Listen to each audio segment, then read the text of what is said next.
Well, hello, hello, and hello. Look, I have a person next to me. Hee, I I'm don't an have to actual be human afraid. being.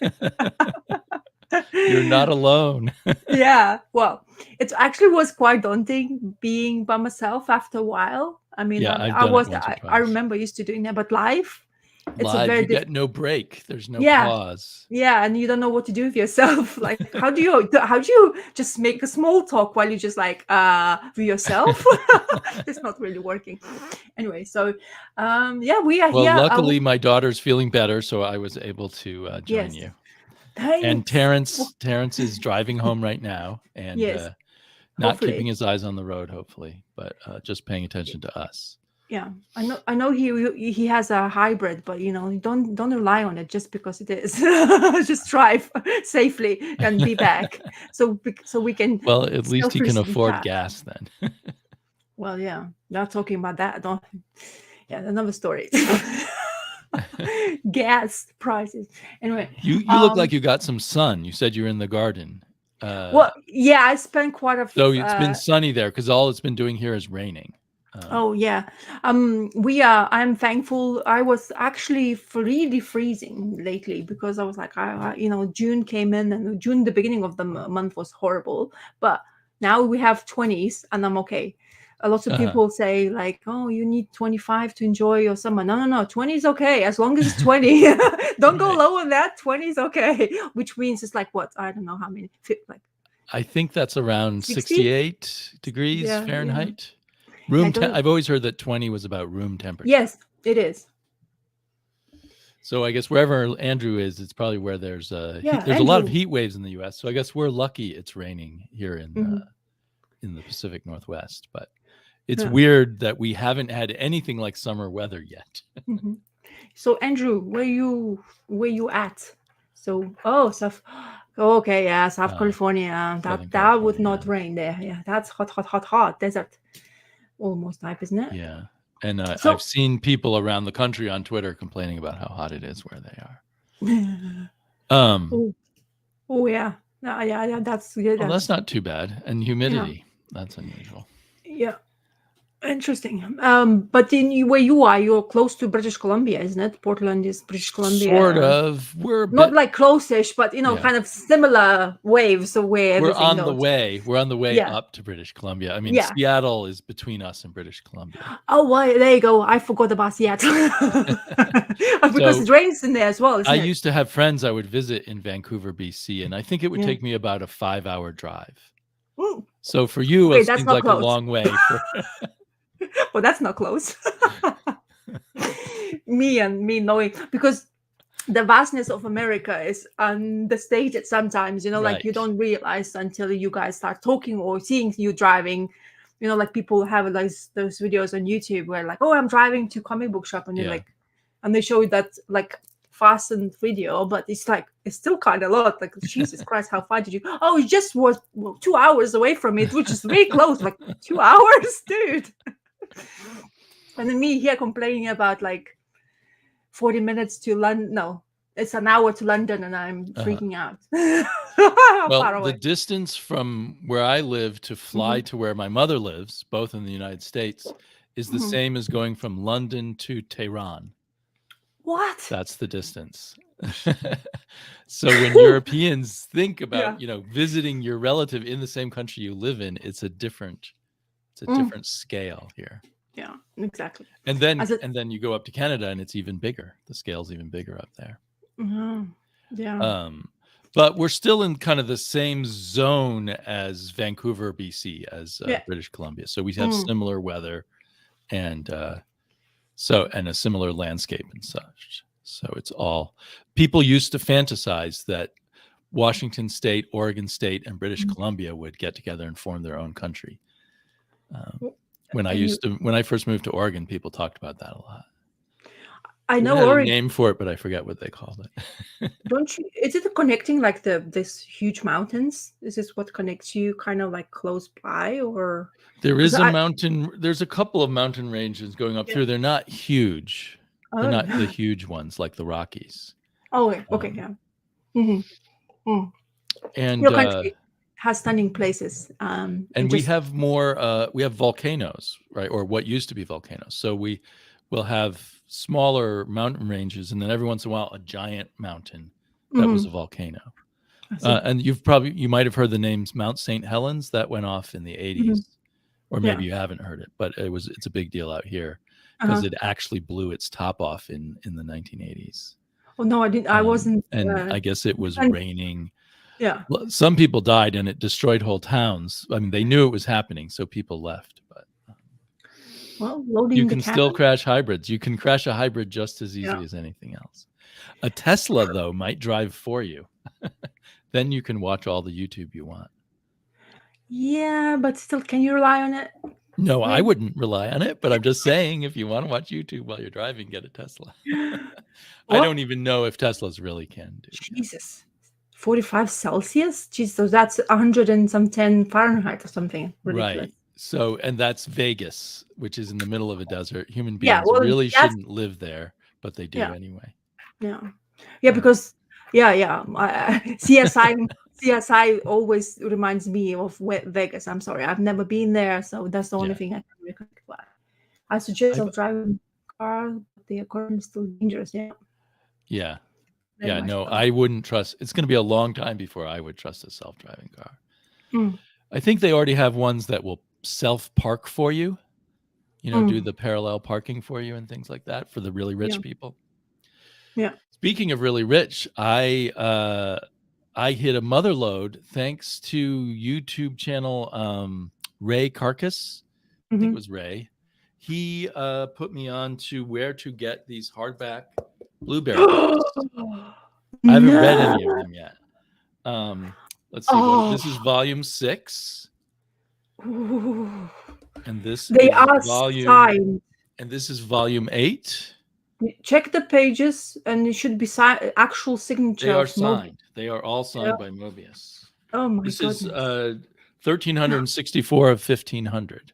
Oh my So fucking Lord. for some reason, these are still available from the publisher at the original list price. What?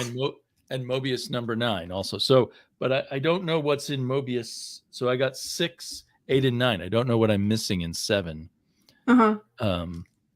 It's this one. It looks like the because it goes younger, like it goes to young blueberry and all that stuff, and then older afterwards as well. Oh, wow. They must have a lot of copies of, well, unless I'm not getting them in order, but I'm sorry to interrupt you. Mobius 9, I have number 368 of 1500. Jesus. So what Ray told me is you Google, what's the publisher's name? Don't say it out loud. Shh. No, our cool listeners. Yeah, only for you guys. Okay, this is only for you. It's called Graffiti Designs. They do things kind of like artist editions and stuff.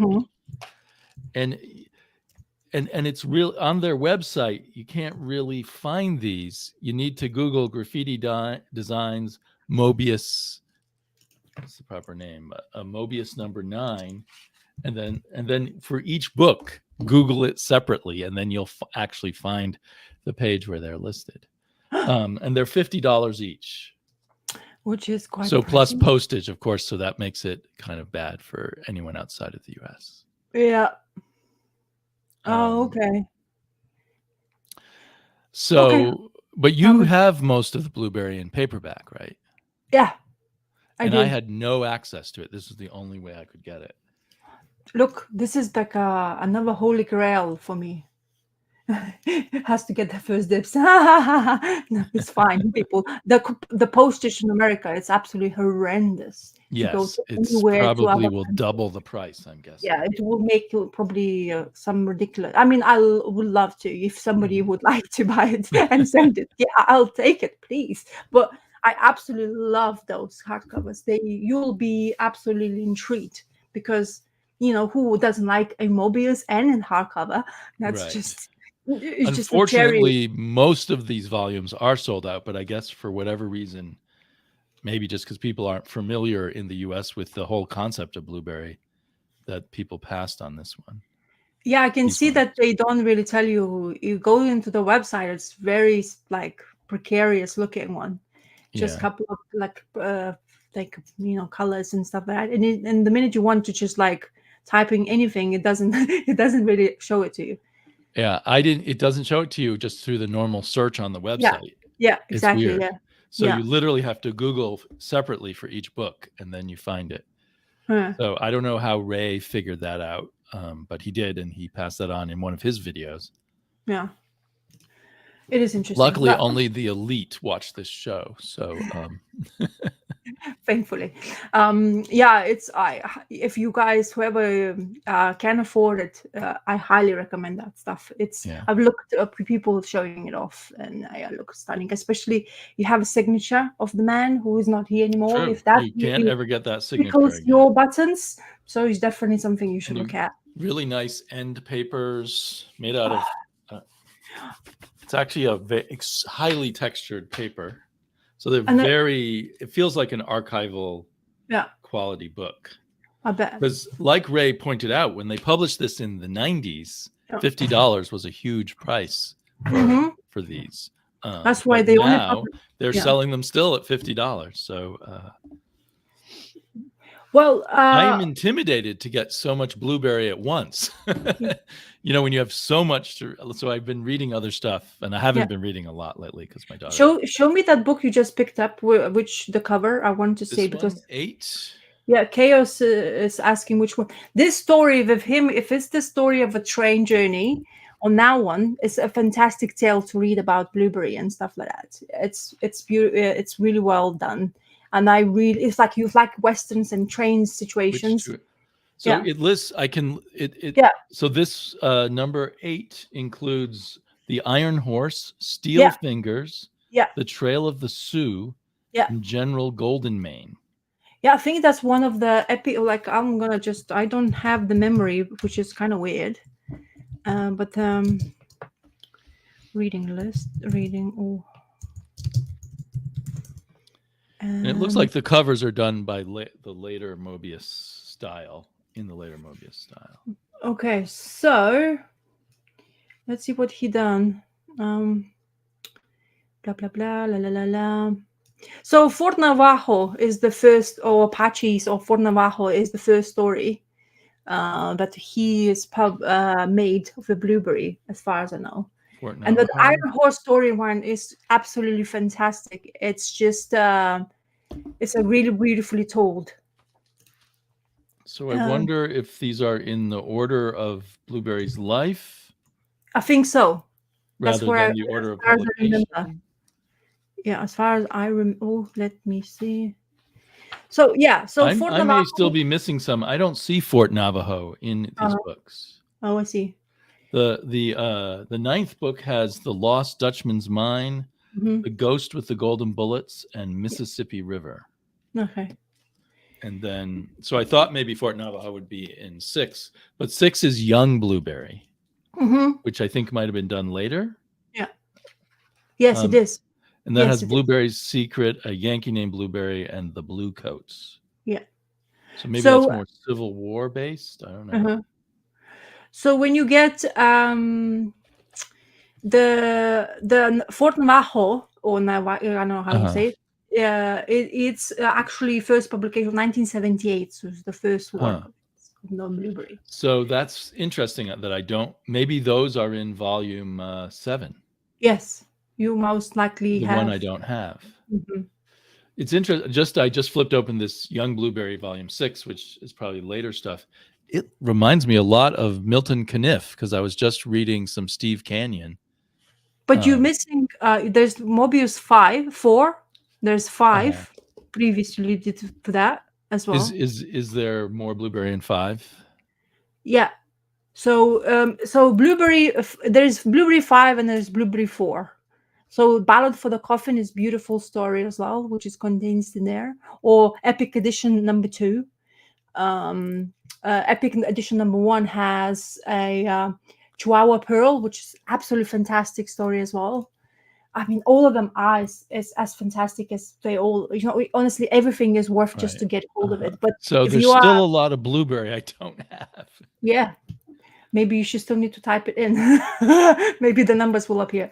But those are Well, the I more just tried, and I'm just it popped me up to 8. mm, That's weird. yeah. I see someone selling it on eBay for $300. Yeah. Yeesh.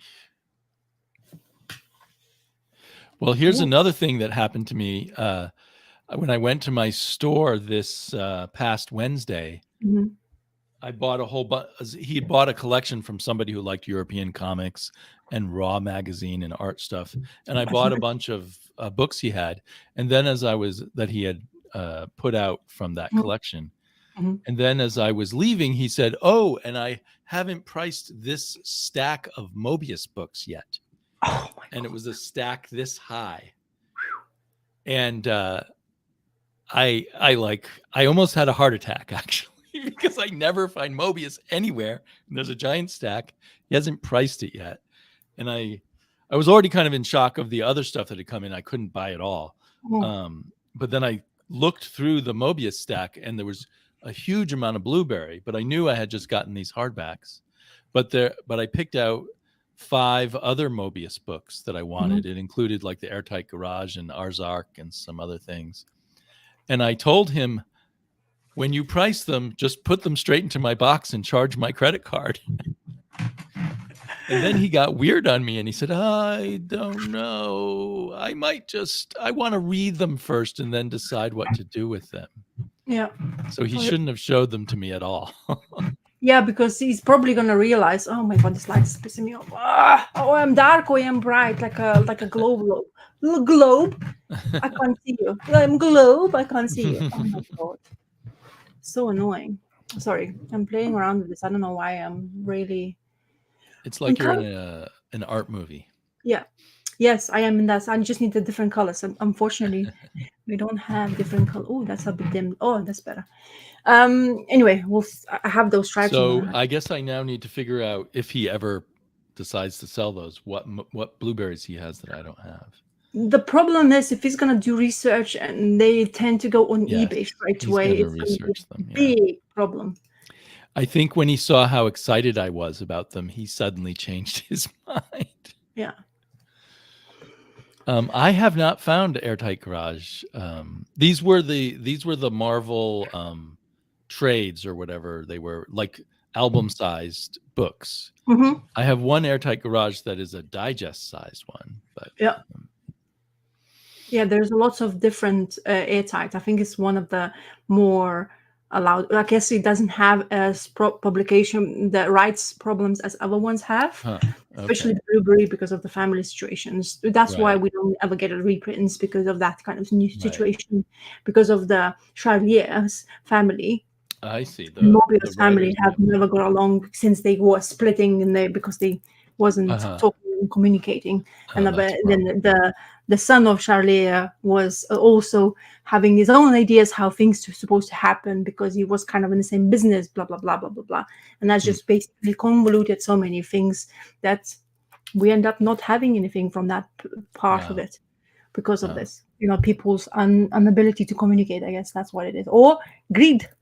You can always say that, but I'm just Right. speculating. I'm not telling you the truth. Yeah. But I know that there was a lot of bad apples happening everywhere, and they want, as I say, communicating properly. Yeah. So are we waiting for the crack to arrive and talk comics? No, we can start. I mean, I just thought I'd talk about that first, Well, since I you are haven't watched lucky. any TV shows that you have. But was there anything that excited you this week? To be honest, Obi-Wan Kenobi. I started watching. I'm enjoying it. I'm not a Star Wars know it all, but so far I watched 3 episodes, and I'm enjoying it. I am fairly into it. Don't wait 15 minutes till I'm home. Okay, thank you. Thanks for arriving update. Thank you. So Obi-Wan Kenobi is good. I mean, we both, and me and my husband, like you and McGregor's acting. But apparently, people I heard saying that there's gaps in the storyline, or there's something doesn't really work. There's some situations which is like kind of thing, like really, Right. it's like like rushed kind of work maybe done a little bit, because Hmm. there's a conversation happening and somebody, or editing kind of weird, and then they cut it off and you're like, wait, did I just listen to what he actually said, the whole sentence, and I understood where the scene gonna happen next? But it just That's happened weird. once, Could see which is bad what's editing interesting. like that. But it's actually quite exciting to see those kind of like Star Wars, all those. If you, I mean, I still like space, and that's just exciting. And of course, spoiler alert: if you don't, your Star Wars, the Darth Vader will be appearing. Um, how he appears is fantastically done, though. Oh, And then seeing Leia as a child is kind of interesting, and how Obi-Wan Kenobi has a, like, because there's two, Star Wars history, so there's two siblings, yes, yes, Leia yes. and Leia and Luke. Yeah. yeah, and somehow Obi-Wan Spoilers. Kenobi just obsessed with Luke completely. Leia, no, not really. Like, okay. I was That's like, annoying. wow, really? You are that much? She's like, Luke is like the most important part of everything. But there's just two Right. kids. But he has really bad, like the way the story is telling, he's struggling because what happened to Anakin and how things portrayed, because it's in the past. So we just seeing Obi-Wan Kenobi's earlier stages, what happened through the, I think, 80s. I don't know, remember the names of the of the movies, which how ended, to tell you the truth. Oh, There's I mean, I can't help but think they're putting out so much Star Wars material that it's bound to no, have more and more yeah. problems or things that don't connect perfectly. I've been told there are issues with story and bad writing so far. Yeah, that's why it's kind of feels like sceneries, the sounds, the all the feel of the Star Wars is really there. Like that, they get that really right, and it just feels like you're kind of watching the movie, but watching TV show, Right. which is great in a sense. But it's like I think if you want to push the product, especially to as famous as Star Wars is, with so many people who like follows knows the story religiously, which has read books and everything, kind of odd that they would take that kind of route, like just Right. because they want to shove out something new into the Yeah. public and keep everybody glued to the subscription service. Well, and that might be part of it now. It's being driven not by when they're ready to put out a story, but their Yeah. need to have material for the subscription service. Well, competition always is a key to making money. So, Yes. sometimes you win and you don't. But, I haven't yet watched Miss Marvel, which is surprising because I was thinking I will. But there's lots of times when you watch too many, like especially Disney stuff, I tend to get tired. So I rather go back Mhm. to my comic books, which is much more entertaining. I To say, actually watched 15 minutes of Ms. Marvel with my daughter, and we read the oh, comics back in the day when they uh-huh, first were a big thing. yeah. And after 15 minutes, we were both totally lost interest. It didn't it Wow. didn't get you into stuff that was interesting right away. It was just the life of a nerd in high school, with not a whole lot. It just Mhm. that felt like any old TV show about, some nerdy kid at high school gets I picked see. on. Well, I'm sure if we, my daughter's she's just very if we're if I'm watching with her, she just has very not peculiar, very specific reactions. She either likes it or she doesn't, and she's not patient to wait. it's one thing which actually kind of baffles me with Disney Plus. It's just my feeling how it is, but I noticed there's this formula they're using to making TV shows. It actually kind of works, but sometimes really doesn't. It depends if you Hmm. like the character a lot or not. So with Obi-Wan Kenobi, the first episode was boring. Literally, too much Right, talking, too much like contemplating, or not Hamlet kind of notions, rather right, than the fully actually immersing you into the story first, and then continue to that. Second episode straight away kicked in the action and kicked into the story even much faster, which gets your attention more.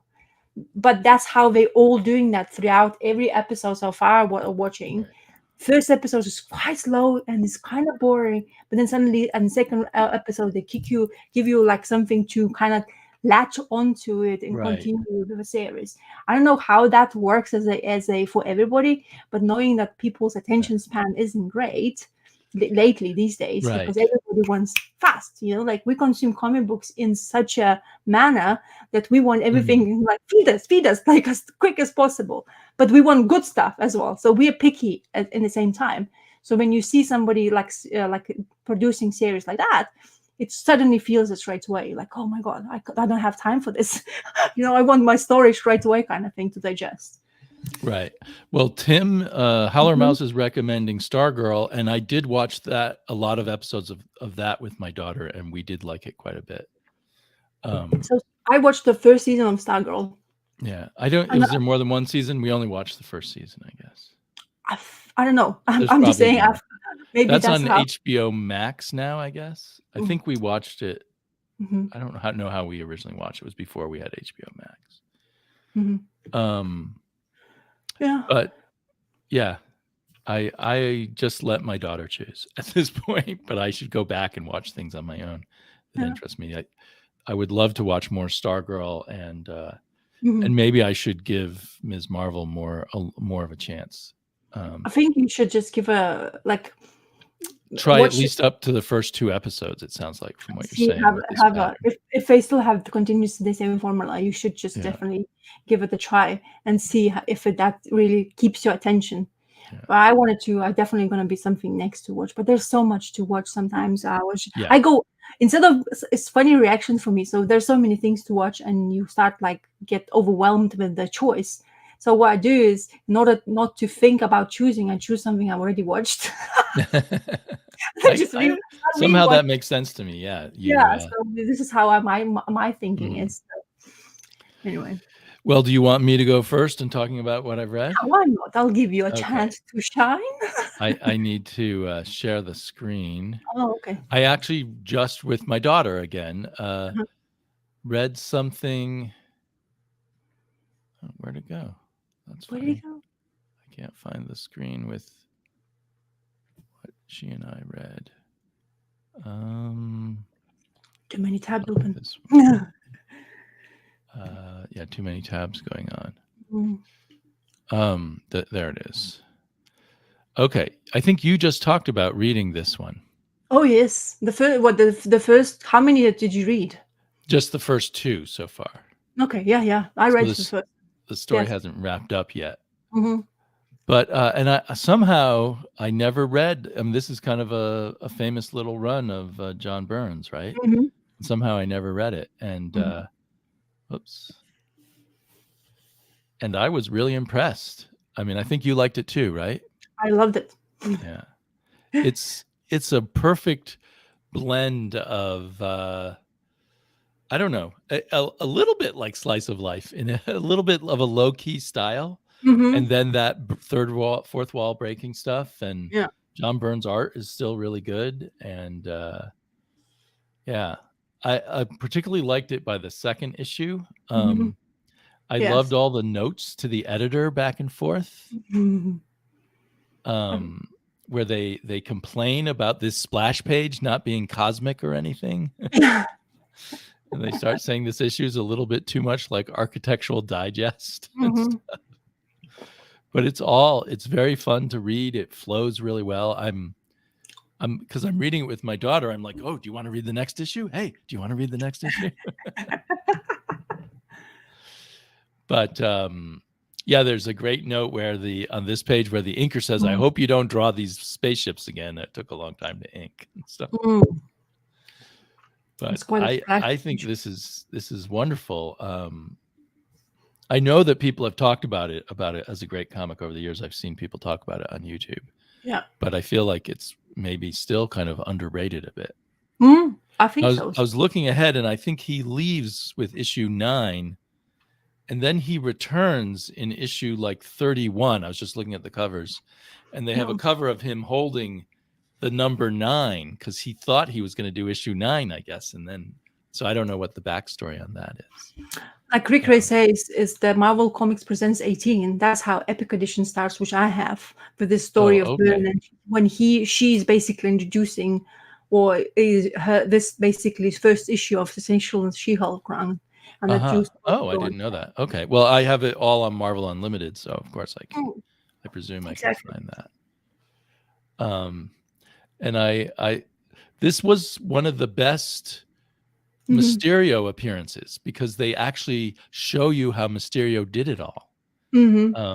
Sometimes Mysterio is just Well, supposedly he's just doing it all with movie magic, but it's like, how could he have done that?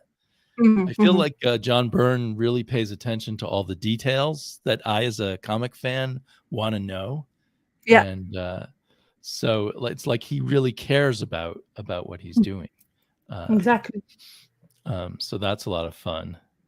And it looks like in the next issue, because I peeked ahead, the next issue they actually do remove her head from her body, which is kind of shocking. Oh wow, I'm gonna go look up to it as well because this is it's crazy. Oh, wow.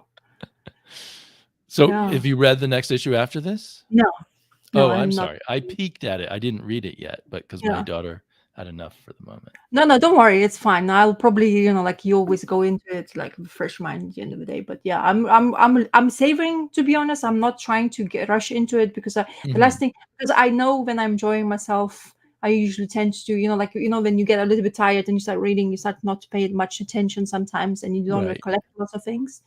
So it's kind of similar to that as well. So I always take my time, especially like I bought it, so it's not like a library edition where I just run into Oh, kind of. this is one you do own. Okay, Yeah, cool. exactly. My first Marvel epic I bought, which I'm glad, really So glad. does it go beyond issue 8? The Give me one moment. I don't Well, it's recall. not Just important, but no, no. I'll go and have a look. because I'm guessing what happened is they took Byrne off of it and then they put him back on when they realized sales would be better. Anyway, you must have put it in my head subconsciously, and then of course, the It movie or actually TV show's coming up. okay. So, but I think it was because of you talking about it that I thought I was like just flicking around Marvel Unlimited, and I thought, hey, Uh-huh. maybe this would be a fun one to read out loud. So the one I own, which is this is the cover, breaking Hmm. the fourth wall, is called the Epic Edition. It's Right. a volume free for people who want to know. Volume free, and it collects actually 12 issues of the first run, Uh huh. and it collects She-Hulk Ceremony, which I actually own in single issues, and also from Solo Avengers and Marvel Comics Presents and Marvel Fanfare Oh, 48. okay. So there's quite a lots of chunk of the things, and Yeah. as I say, for the price tag, is definitely great. It's Yeah. a $39.99 US. Of course, if you guys you use those online services, I bet you would find it Right. cheaper. Probably get it 40% off or something. Yeah, yeah, exactly. So yeah, very good first purchase for Epic. Yeah. I really like the way it's presented in the way it looks. And yeah, it does have different artists. Like I said, I looked it up as well further because I didn't recognize the Burn stuff, and then like you mentioned, he left it quite quickly in the Right. series, but then he comes back and he does it quite crazy stuff apparently. But that like Yeah. how Lamar's was staging before earlier. Yeah, Yeah. like So I'm. yeah. The Wait, series. what did Tim say something about the 50th issue? Yeah, you really need to Uh, read the 50th issue. There's a twist about that. What series really is. I hope Marvel Unlimited has them all because it seemed like they skipped some issues, but I assume those were the non-Burn issues. Mm-hmm. I Oh, think it should be. I'll have to Google that interview. I'm now kind of fascinated by Byrne and She-Hulk. Mm-hmm. I see. I probably heard Tim talk about this series 9 years ago or something for all I know. I Yeah. know that people have been talking about it on and off, and I always thought, I don't really think I would like She-Hulk, Mhm. but I was wrong. Okay. Is that okay if I remove Yeah, that? I'm done. Okay. So before I start, I'll show you the library once again haul. A library hall, cool. Yeah, which I went into my library is becoming better and better. So now my visits are quite like almost more regular than I usually have had. So okay, what do I have? Okay. Right. So first one, should I do the logo thingy? So first one is Barking by Lucy Sullivan. It's by Unbound Print. I guess it's UK based printers, or Yeah, I don't know that's really. all unknown to me. I haven't heard those names. Yeah. Yeah, it doesn't. Yeah, it says it's about mental health, and I'll talk about it because I managed to read it Uh-huh. prior this chart. Also, Bramble by Humanoids. It's by also, like I said, humanoids. I will talk about it because I I think that's managed. pretty new. I've seen that in my shop on the shelves of the new books. It's 2019, I think. Oh, okay. Well, Oh no, maybe not 20. What I'm talking about, 20. No, what I'm talking. I told just absolute bullshit. 2019. This is, Oh, but okay. So originally it you're was right. published 2014 apparently. Right. Then this is looks like very new. I think it just released this year. The Lure by. I bought that, and I haven't read it yet. I I haven't haven't read read it it yet. yet. But I'll. This is what I got. It's fantastic. I haven't. The art But is fantastic, but I started reading it and I had trouble with it, and I meant to come back to it. Wow, yeah, that's a cool page. yeah, and it's a lot of nice coloring and all that stuff. So it's by Fantagraphics. So there's I straight away got drawn into. I like this kind of like style of the cover, It's a especially. nice So art style, nice color, nice design. yeah, Andrew exactly. Lopez is right. That bark book looked like Jock art, what you showed. You know, the artist Jock. But it's not by Jock, I know. Yeah.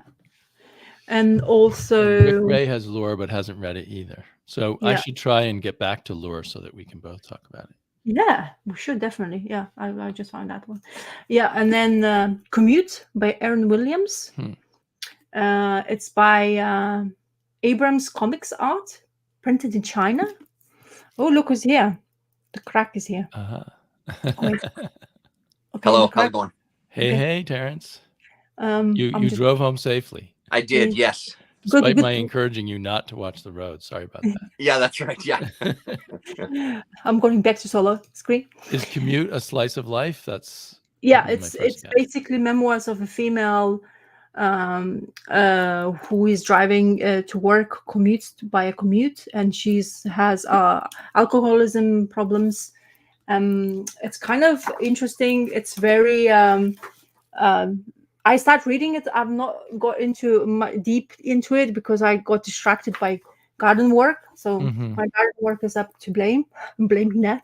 But it's very interesting so far because it's like she's basically tells you her day, how she continues to work, and how she felt as a female, and like insecurities to basically just looking normal, and then males approach you for no reason just because you're just doing something. And then of course also she has alcoholism. She drinks too much, or she has that problem to drinking too much, and that's kind of portrays. But it's very interesting take so far, and I really enjoyed what I read. It looks like a hybrid of prose and comics or something. Kinda. It's all very like it's almost like a diary of somebody who keeps a diary, and then she just gets there to tell you all the kind of things and all the like your body, and or like you shamed yourself kind of thing, or you feel like it is. And it says an intimate and powerful visual explanation of the blurred lines between yes and no, and consent and an assault. So there's lots of things happening in this one, which I didn't get into. I didn't manage because I didn't have enough time. And the last, I don't know why this is always, but I keep on getting Batman, even though I have so many Batmans.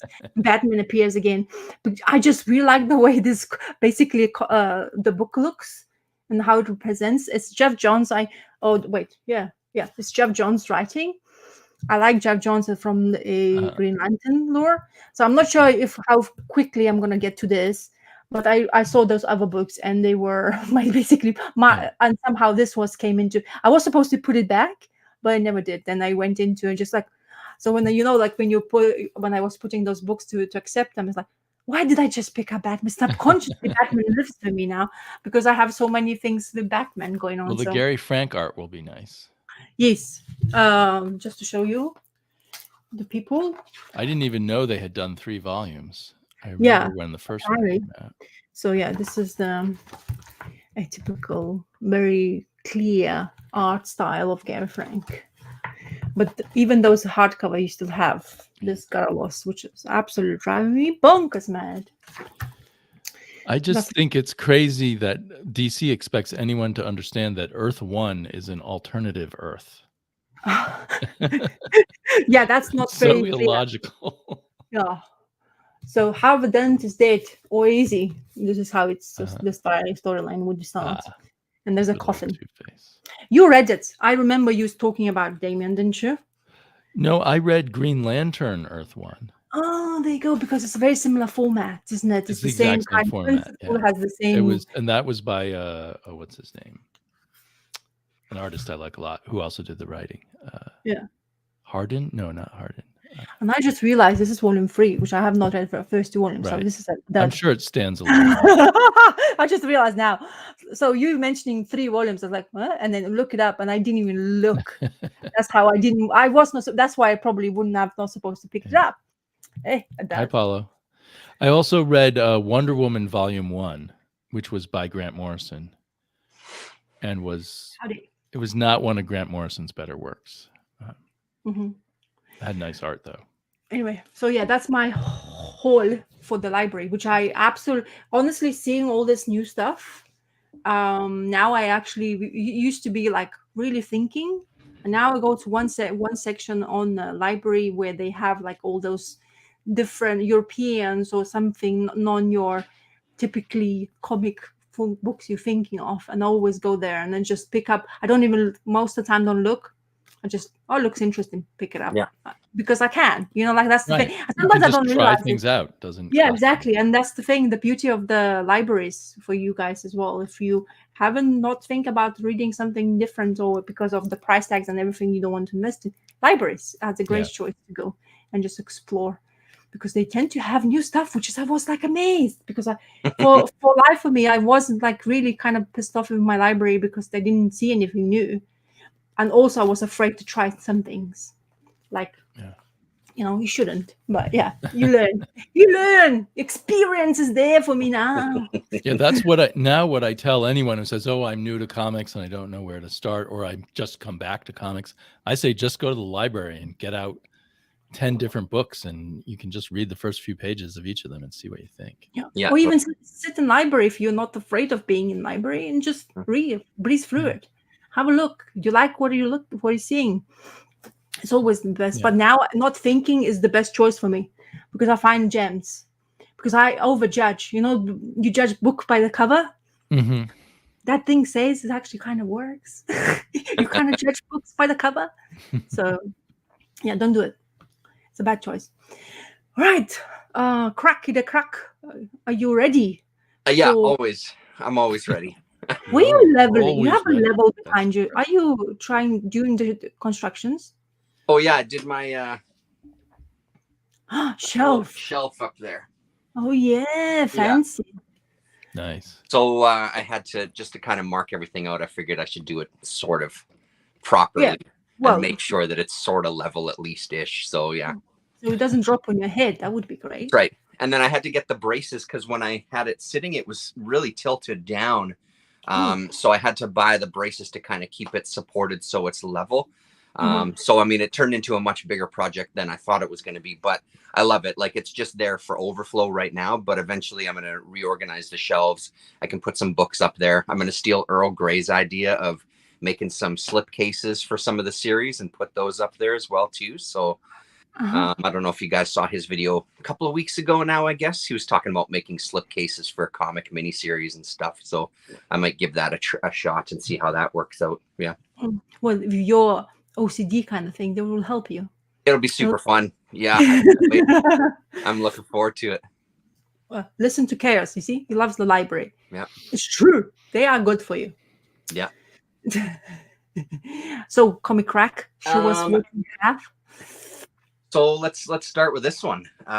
Purgatory USA from what is it? That sounds like a slice of life. Slave labor graphics. Not only is it a slice of life, the entire thing is your friend and mine, Mr. Ed Brubaker. Oh wow. Some early stuff. So this is writing and drawing. Correct. Wow. Is it? In I haven't seen his drawing. 1989. I didn't see him draw. Oh wow! So he started out as a full cartoonist who does his own work. There's the art there. One kid looks like. Sorry, go ahead. What's that? That one kid looks like Calvin and Hobbes. Yeah, totally. Yeah. Yeah, look, the kid with the glasses and the haircut and all that. So it all takes place in this place, Maynardville, and it's a collection of kind of short stories. That there's a couple that are really, really great, and the other ones are they're just okay. Just sort of introducing this first kind of short story here talks about one of their friends, and they used to have this game where they played chicken with a train, and it didn't end so well with one of the friends as his head goes plop into the lap there. So it just kind of follows these group of kids around. This was a nice one. Rain. It's really cool to see his art style. His writing is, you definitely get the sense of it's Ed Brubaker, but it's not quite there yet. Actually, Rain was a really good story now that I'm looking at it again. Just this one guy just kind of talking about his childhood and how it's affected his future relationships. And so you get a sense of these kind of characters, these damaged characters that he kind of deals with and what they grow up into. I mean, this guy ends up killing a priest with a really nice page here, actually. Surprising, but it looks really, really great. So you get a sense of kind of like the criminal type of stuff that he'll do later on. So this was a really nice surprise. I picked it up because it was a Hernandez Brothers cover. Yeah. And then I didn't look inside, and I think it was like a 50 center or whatever. And I didn't look inside and was super surprised to see that, that it was Brubaker through the whole thing. I haven't seen too much of his early stuff. It makes me want to kind of look online to see kind of his, and you said that was Slave Labor? Yeah, correct. And weren't they like an original underground publisher?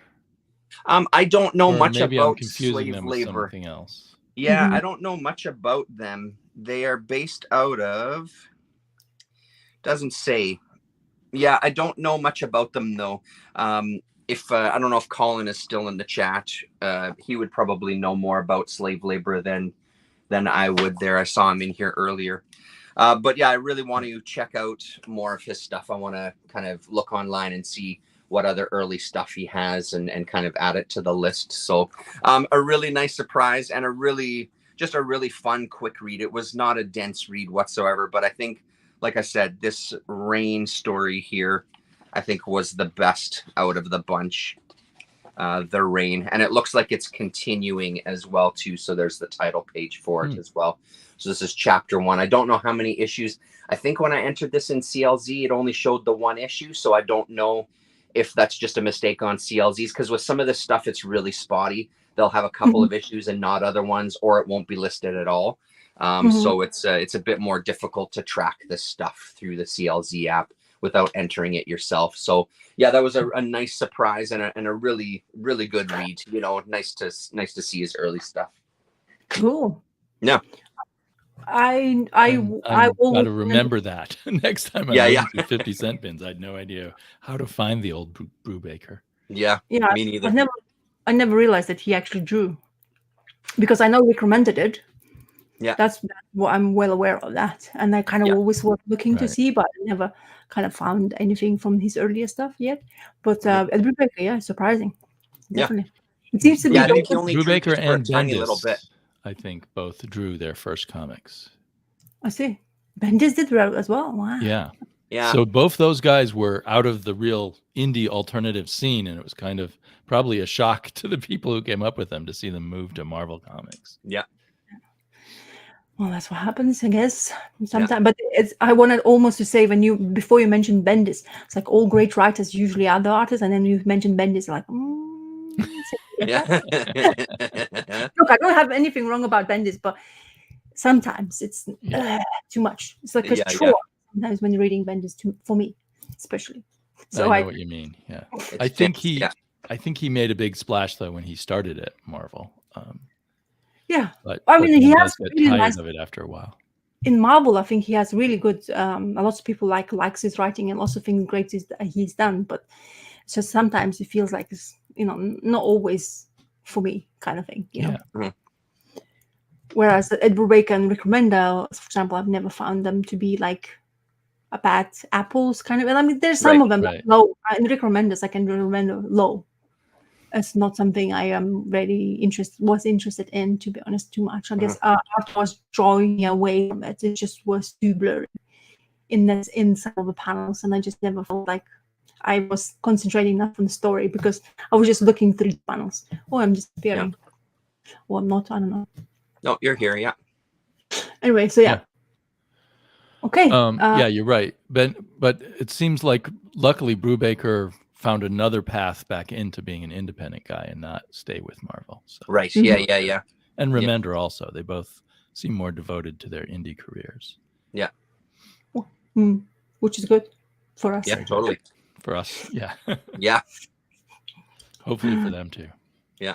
Well, I think so. I mean, I can't imagine like coming from that world of independent and not having to really concern yourself with kind of, I mean, I imagine there's a certain level of editing your ideas when you're working with Marvel and DC, because you have to think of like anything I put out there is not going to be mine. So that must really stifle. I mean, maybe not stifle, focus their creativity in a different way, right? So when you come to the indie world, you can let some of that stuff go and really just kind of explore your own worlds without that sort of worry of this is now going to be not mine and I've just created something that I'm not going to kind of have a piece of down the line.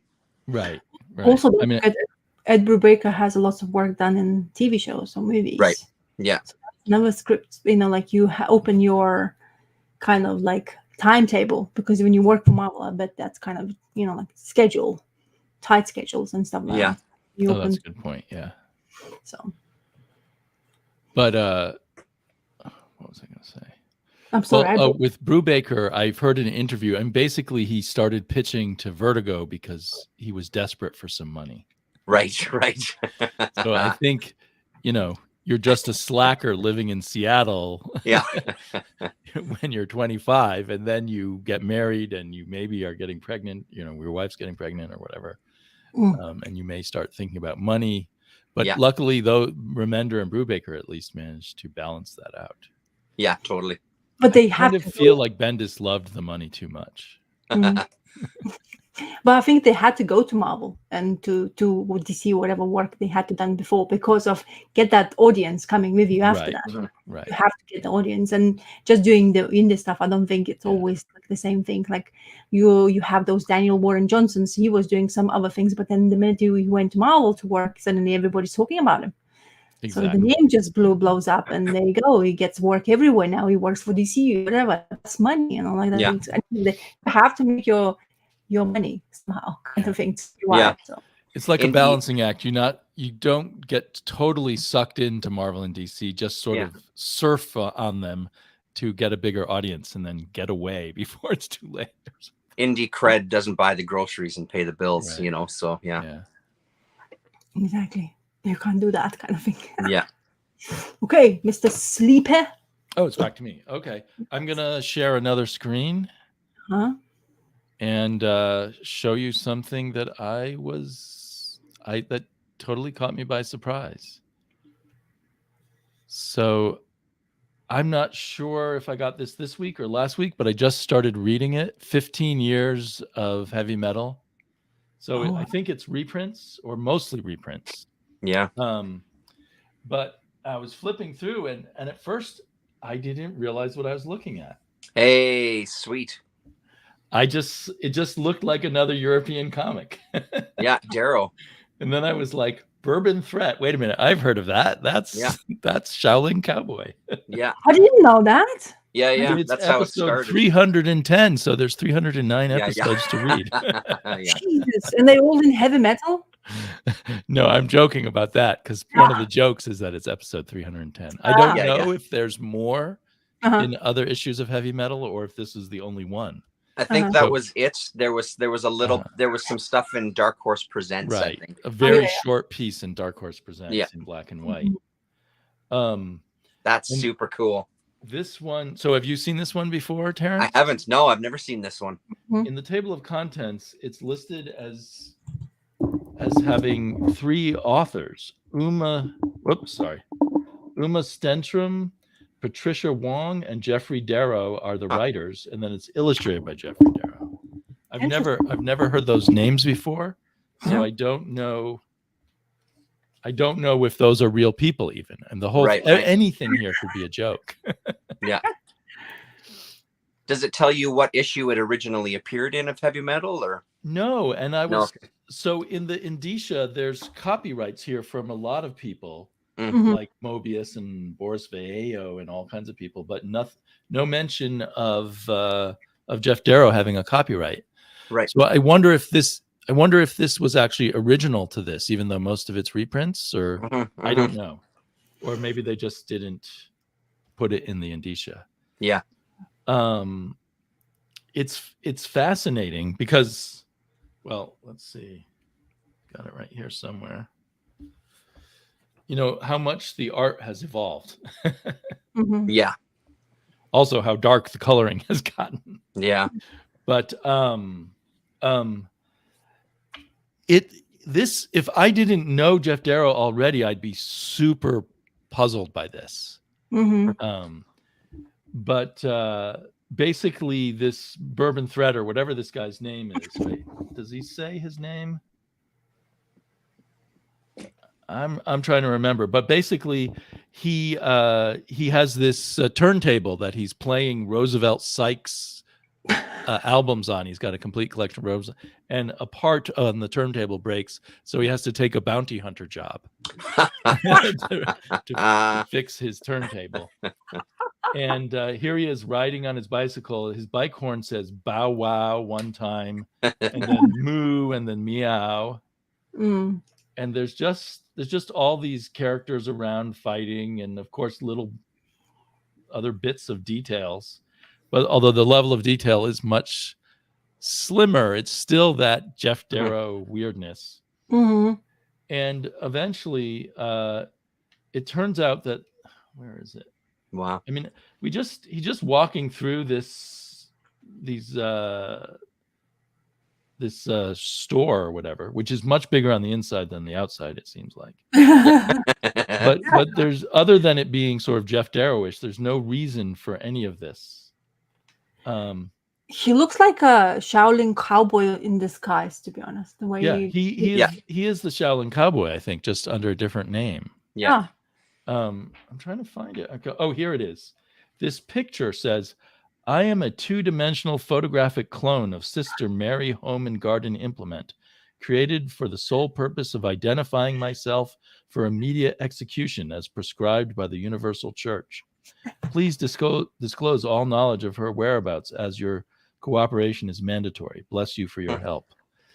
And that's the only dialogue that, because the Bourbon Thread or Shaolin Cowboy never says anything. Mhm. And he just goes around smiling and showing the picture that talks to people about executing this woman. And anyway, plot-wise, basically the woman that he needs to execute has been encouraging all these people to make Chinese food or Asian food, and they're not allowed to. But I guess because of the church. So he goes in and he kills them all in search of her. And then he finds her in the toilet. And then, I'm spoiling the plot because there is no plot. And he goes in and he kills her, and that's the end of the story. We realize at the end he's killed every single person. Amazing. That's amazing. Group of people here are smoking a hookah who didn't pay any Well, attention. that's aliens, looks like, no? Are they? Yeah, you're right. Yeah. They're aliens. Yeah. So And, the big question is there a picture of a dog taking a shit anywhere in there that you saw? It has to be. I didn't notice that. Because that's like his Where's Waldo type of stuff. And that looks like Shaky Kane there, that nun. It does. What? Yeah. That's so I mean, shaky. the nun is taking a shit, apparently. Yeah. While reading the Well, there you newspaper. Did she disclose the plop sign? And we even get, her point of view looking down at her shoes with the underwear. Yeah, it's awesome. Fantastic. So it really makes me, I had a moment of hope, like, oh, there's probably lots of other Bourbon Threat stories in heavy metal issues that I don't have. Mm-hmm. If only. So, yeah, I really love this, but I think if I did not know who Jeff Darrow was and already sort of trained Jeff Darrowish, I would have thought, what the hell? This story is about nothing. I wouldn't have been looking just at all the details and stuff. Yeah. But Sorry?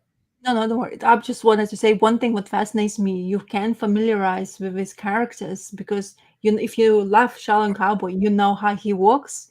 And Mhm. Darrow is still from the beginning. He had that already, and still continues to this day. So it's kind of like Yeah. the person kind of thing. He makes it alive, kind of thing. Like you recognize if you recognize a person you met for a while, you'll know how they look from the back. And Yeah, it's yeah. the same Right. thing in the comic books. No matter how old or before prior he was creating the character, you know that like kind of thing, you'll recognize him. So Yeah. With the with this kind of coloring and the lower, less intensity of detail, Mm. it feels more in that Ligne Claire Tintin tradition. Yeah. And it It- feels very European. It really reminds me of that Eustace Sorte or whatever his name is. Exactly, yes. Like a lot like him, those pages. Mhm.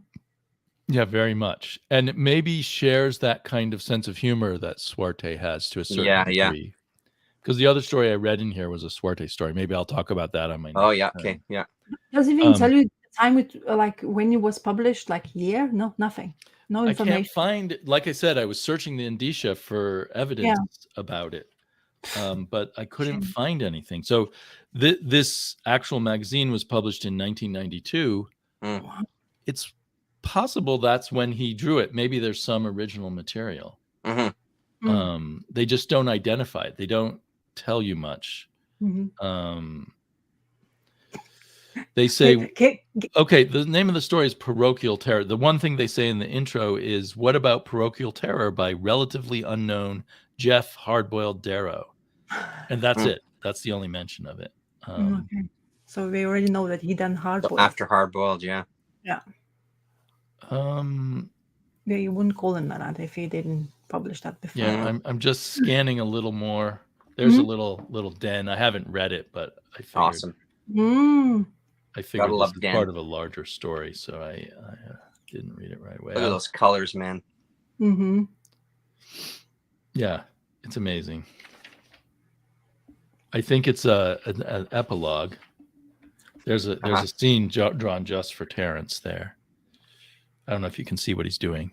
I can't quite because I'm on my phone. He's orgasming on Okay. top of on top of his woman there. Perfect. Kath. It's her name. We exposed it. So anyway, and the only Mobius in here was the back cover.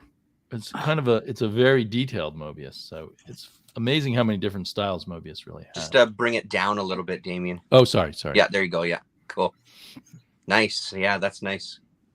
There you go. Okay. So who else is in it? Give us a.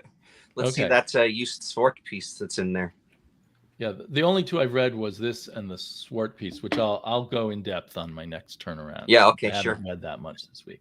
So there's Swart. There's a lot of good stuff or good looking stuff. There's Jimenez, if that's how you pronounce his name. A one-page Jeffrey Jones. Yeah. Wow, which is interesting. I recall there was a lot of Jeffrey Jones like one-pagers that seemed just an excuse for drawing a nude woman. Which is interesting by since me. he eventually became a woman. Yeah. I'm not sure who this is, but it looks good. See, they don't always say the name on the art. Yeah. You have to go Pahek? Zeljko Pahek? Huh. Yeah. Looks good. There's one of those bus ones by Paul Kirchner. Yeah. Didn't he do a whole series about a bus? He did, yeah. That ran like issue after issue. Yeah. And then there's a really crazy what's his name? Is it Mackenzie? Oh, cool. Mm-hmm. I'm gonna look on because he was in a lot of heavy metal that I read as a kid. Angus McKee. Mm-hmm. I don't know. It sounds like a British name, but I don't know. Uh-huh. Where he was originally published. If he was published in Metal Hurlant first, he's a bit Corbin-esque. Yeah, for sure. Yeah. I'm not sure who this is. Earth versus Saturn, and then the Den. Yeah. And wow, that's a strong issue, or I guess it would be. Yeah, it's a best of. Yeah, yeah. So I don't know who this is. That looks familiar, but I'm not sure who that art is by. Uh-huh. Looks very familiar. Cool. Oh, Very yeah. nice. Cool. But I think there may be a lot of these best of, because it's somewhere I was looking when I was looking at Indicia, trying to figure out like when the Bourbon Threat was done. They mentioned something about being quarterly, so maybe for a while they did a quarterly best of, and that might be a way to get earlier heavy metal cheaper. I see. By That's a good way. finding these best ofs. It says Prado, Minor Comics, High Minor Comics, but I'm not sure what. LOG. Prado, was that the one that I said looked familiar? Yeah. Yeah. Yes. Michelangelo Oh, and Prado. there's a Torres one in here somewhere. Oh, nice. Is that Torres? Yeah. Oh, looks like. Oh, bloody hell, that's good. Dieter Lumpen. No, by Nice. Ruben and Zentner, I think. Anyway, it's full of beautiful art. Yeah, for sure it is. Full Yeah. of beautiful ladies just lying there and waiting Full of- for. Yes, and Naked lots of babes. naked ladies. There are some Wang Dang Doodle shots. What's the new name? When they do Like that one. Monster penis, literally. that's a major Wang Dang Doodle. That's part of the Angus McKee piece. Yeah.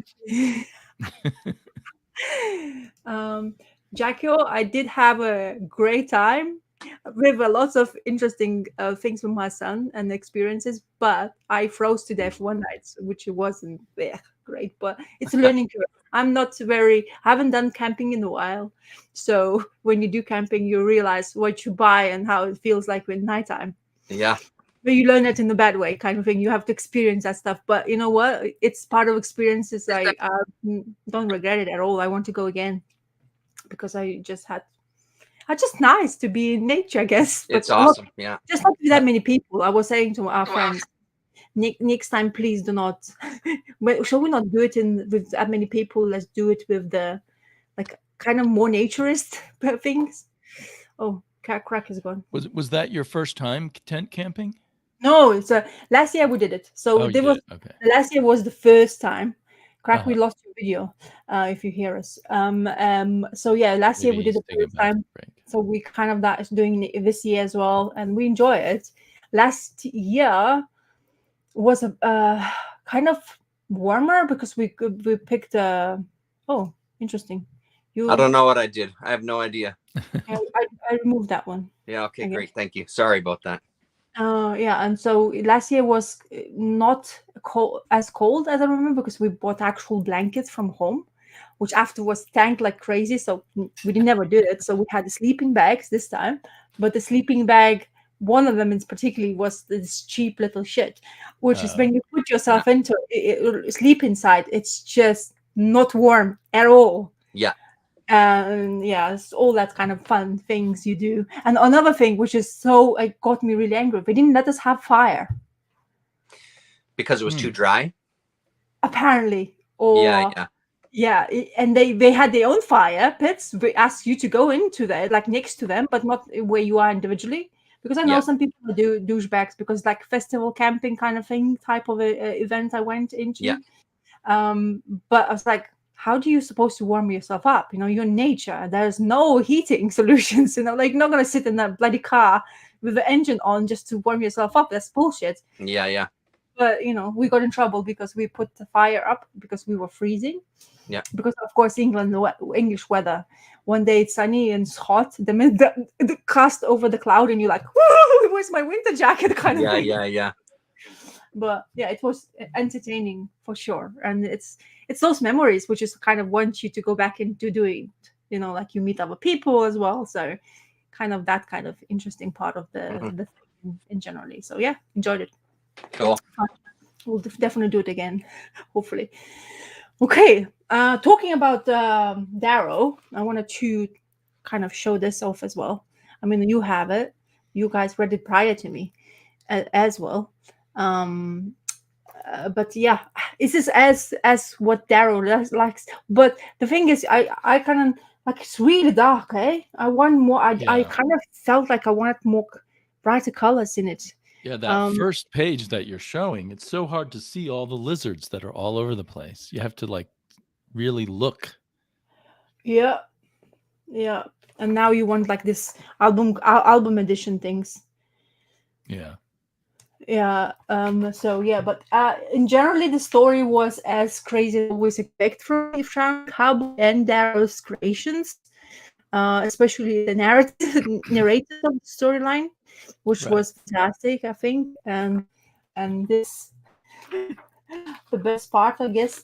It's a bit. I don't think it's. I'm not trying to really spoil, but this guy with that baby mustache, baby. This is fantastic, and it's a superb thing. But his imagination is always as wild as it always has been. Yeah. um so it's entertaining, like, if, as I say, I am such a fan of this series. I go for this pages of his, and that's why I Yeah. wanted to have it in a floppy format, because god forbid you have the gutter loss with this Darrow Right. out and you That can't would see be the horrible. detail. The man invests so much time and effort in doing that, and that's I why love I that sequence with the dinosaur bones and he goes right through the skull. yeah. And also it's just those little nuances where our main character never have much of conversation or dialogue. There's always Right. the narratives which he has from other creatures, which is great, Right. and it just helps that comic flow better for me as well. But I'm not sure about the colors, like you mentioned. It's the same colors as the reprinted hardboiled, isn't it? They're going to that theme now. Right. It's Because the same person who recolored Hardboiled for yeah, him, exactly. Dave Stewart, who is a Sure. very good colorist, but I don't know if he makes the right choices. Yeah. He leans too deep into the browns or something. Yeah. And yeah, it's how the power of this baby mustache guy is, and he has this contraption he's floating on Right. to. It's very trippy, and I bet people Yeah. who takes a couple of mushrooms, would be a fantastic thing to actually look at, because you'll probably blow your mind or socks off. Yeah. Something will blow off. I've never taken mushrooms, so I don't. I'm not sure what I'm talking about, but anyway, I'm just saying. But in generally, I'm very looking forward to. Not looking. I didn't like the price tag though, but I guess that's influence of kayfabes, and they Yeah. Yeah. word That of mouth. 5, although, there's no ads in here, right? It's nonstop. You get a lot of pages, but I am rationalizing because Yeah. I think Dark Horse is struggling. Their Uh-huh. paper's gotten cheaper, Yep. and I wanted to mention they that. now do 4 issues per trade usually. Although I think this is like 7 issues, Yes. I so think so. that'll be good. What is it, a 4.99er? Yeah. $4.99. Yeah. Yeah, that was the same as the last one too. That was the last miniseries. I think was 4.99 as well. Oh really? Oh, I I forgot. believe so. I think I remember seeing that 499 cents. I think is what he usually puts or whatever, right? Like, But this is definitely like 30 pages of art, not your Marvel comic with 20 pages of art. yeah. Um, But yeah, it's. I mean, I I loved the lizard narration. Actually, I thought that was at first. I thought this is crazy. The book's going to be narrated by a lizard, but Yeah. this actually works very well. and Yeah. especially because he's in the action, he just there to describe what's really Right. how he experienced it. And the other one is the beauty of it. Like, I always liked the stories like that, because he's the lizard he's talking to, and he's trying to explain the story and his experience. It's like, are you sure you don't make this shit up? And then it just continues. Yeah. And that just works with it, especially the location. The Shadow and Cowboy, how he picks them going on, and he's always about to die. And I'm thinking he's gonna give a, because it's the last thing of Shaolin Cowboy we're gonna see, apparently, isn't it? According to that That's what he interview. says. Yeah. According to him, yeah. So Yeah. is he gonna give him that chop chop, the action, Nah. how Final he usually gives to everybody else? I think And he'll be riding off into the sunset. I think at the I end. hope so. I Me doubt too. it. Yeah. Yeah, Or he'll be in the underworld doing kung fu with demons or something. Yeah. be great. So every single time it comes out, the Shaolin Cowboy, I always go and browse on the website to look for the statue they released, or those Oh, you're hoping it'll final come back. edition statues, so they call them. The bloody bastards. So it was somebody I found on in America. So the guy is asking $158 for the actual figure. For postage, he wants $78. Oof. What? Wow. $78? So fuck off. No. Yeah. In general. But that just I always every single time it's always been overpriced, those vinyl figures. So it's usually like those premium format figures. But as the one like holy grail, I guess, is to get that thing for me because I really would like to have one of that. Yeah, yeah. But anyway, postage is like crazy, $80 just. I mean, I imagine it's probably a pretty heavy piece, though. No, is it? How big is it? To be honest, I cannot tell you because there's several of them. There's one which is done in, I think, in Japan, if I'm correct. Mm-hmm. And there's one done by actual statue people. That's one of the companies, I've got a name. And that one particularly, that would be great because it has all the motions and trinkets with the Shaolin cowboy as you expect him to be, and really kind of like the style of Darrow. They really nailed it. That's the thing. Yeah, that's the beauty of it. It looks like exactly what he drew, which is kind of rare in statues and generally, like, as you know. Yeah, you got to get that. I feel like the U.S. government doesn't want us shipping things overseas because the prices are. I can't remember what I paid the few times I've shipped things to England, but it's kind of mind-boggling. And like a small box of comics, and it's like $40-$50. It's just nuts. And I know it doesn't cost that much because I could ship myself to England for, pound per pound for less, and commercial flights with the drinks and air and everything. Yeah, so it's the one thing I always like every single time. It reminds me of this. Like he releases the Shaolin Cowboy, I always look. Maybe he's going to release a new one, but the price tag has always been high. I mean, the one when they released that one I'm talking about, it was 200 and something pounds. When I looked at it, so it's really pricey, out of my range anyway. If I sell something, I guess I could buy it, but yeah.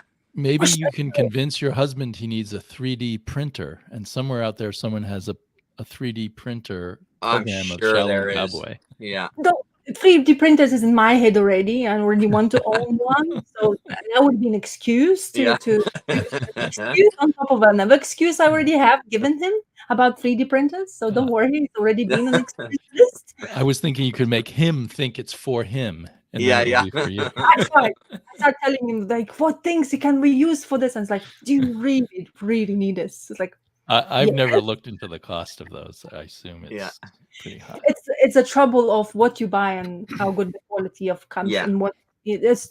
It's another realm which is very entertaining, but it's like almost like you'd have to learn and go back to school kind of thing to learn all mechanics and all that stuff.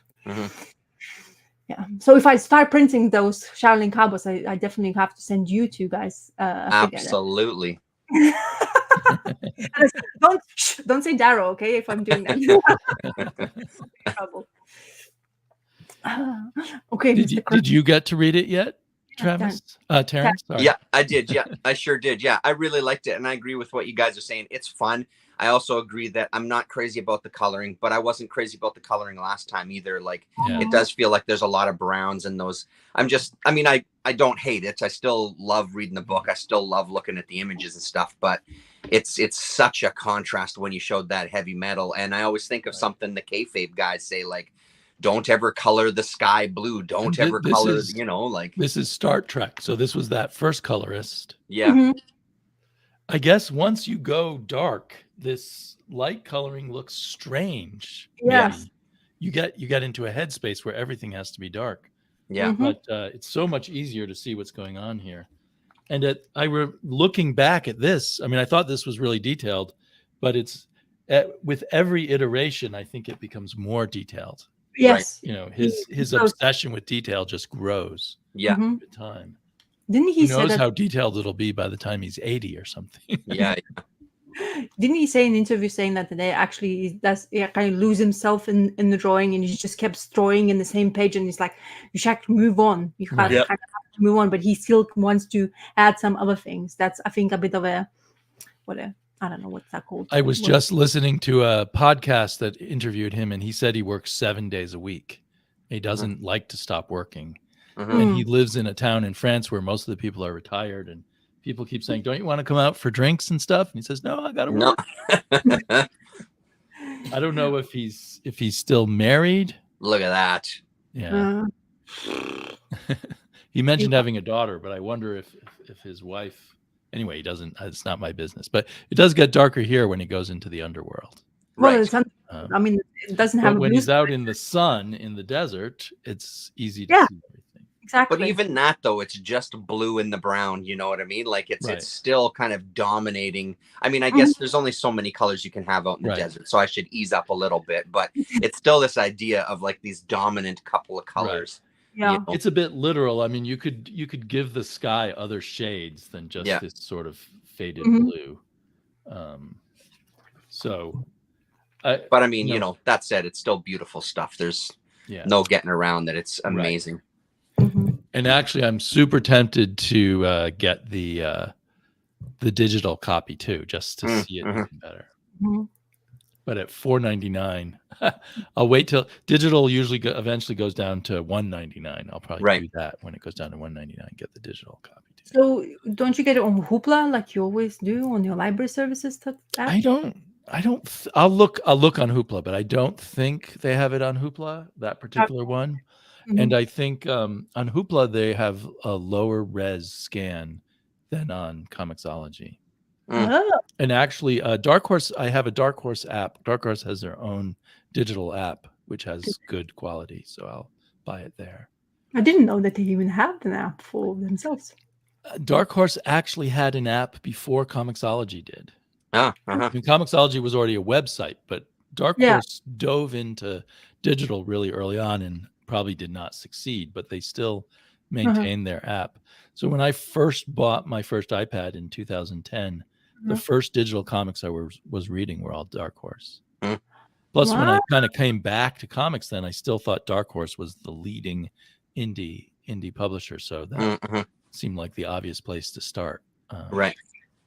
Do you think they're struggling because they don't get enough licenses to sell? Because like it seems to be all the new creators are not coming to them. What's happening? I think that's it, and I'm guessing that they were bought out kind of twice. First, they had a partner, some Chinese company was their partner, and now some Danish company bought them up entirely.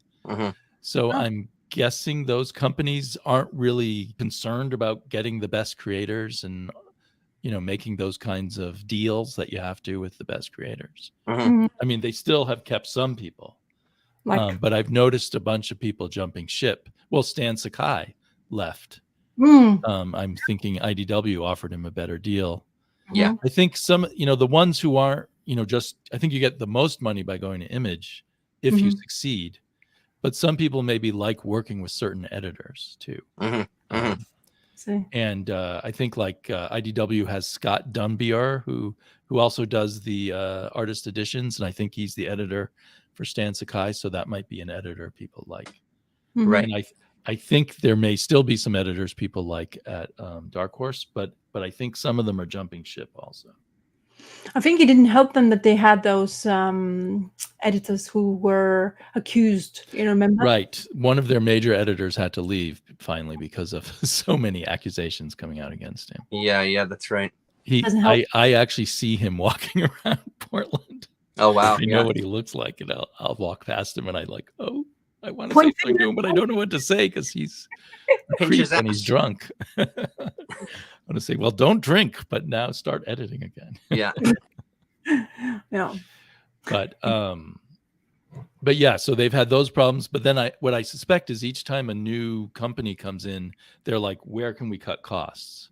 Yeah. So the paper's gotten cheaper. And like I said, they do shorter miniseries. Their average miniseries became 4 issues. And I think that's so they can sell the trade for the same amount of money, but have less paper in it. Sad. Because I really liked what they used to be producing. Yeah. They seem to still do a lot of manga, and I think that's very profitable. Well, it's a big business still, and they have like always had the biggest library. Right.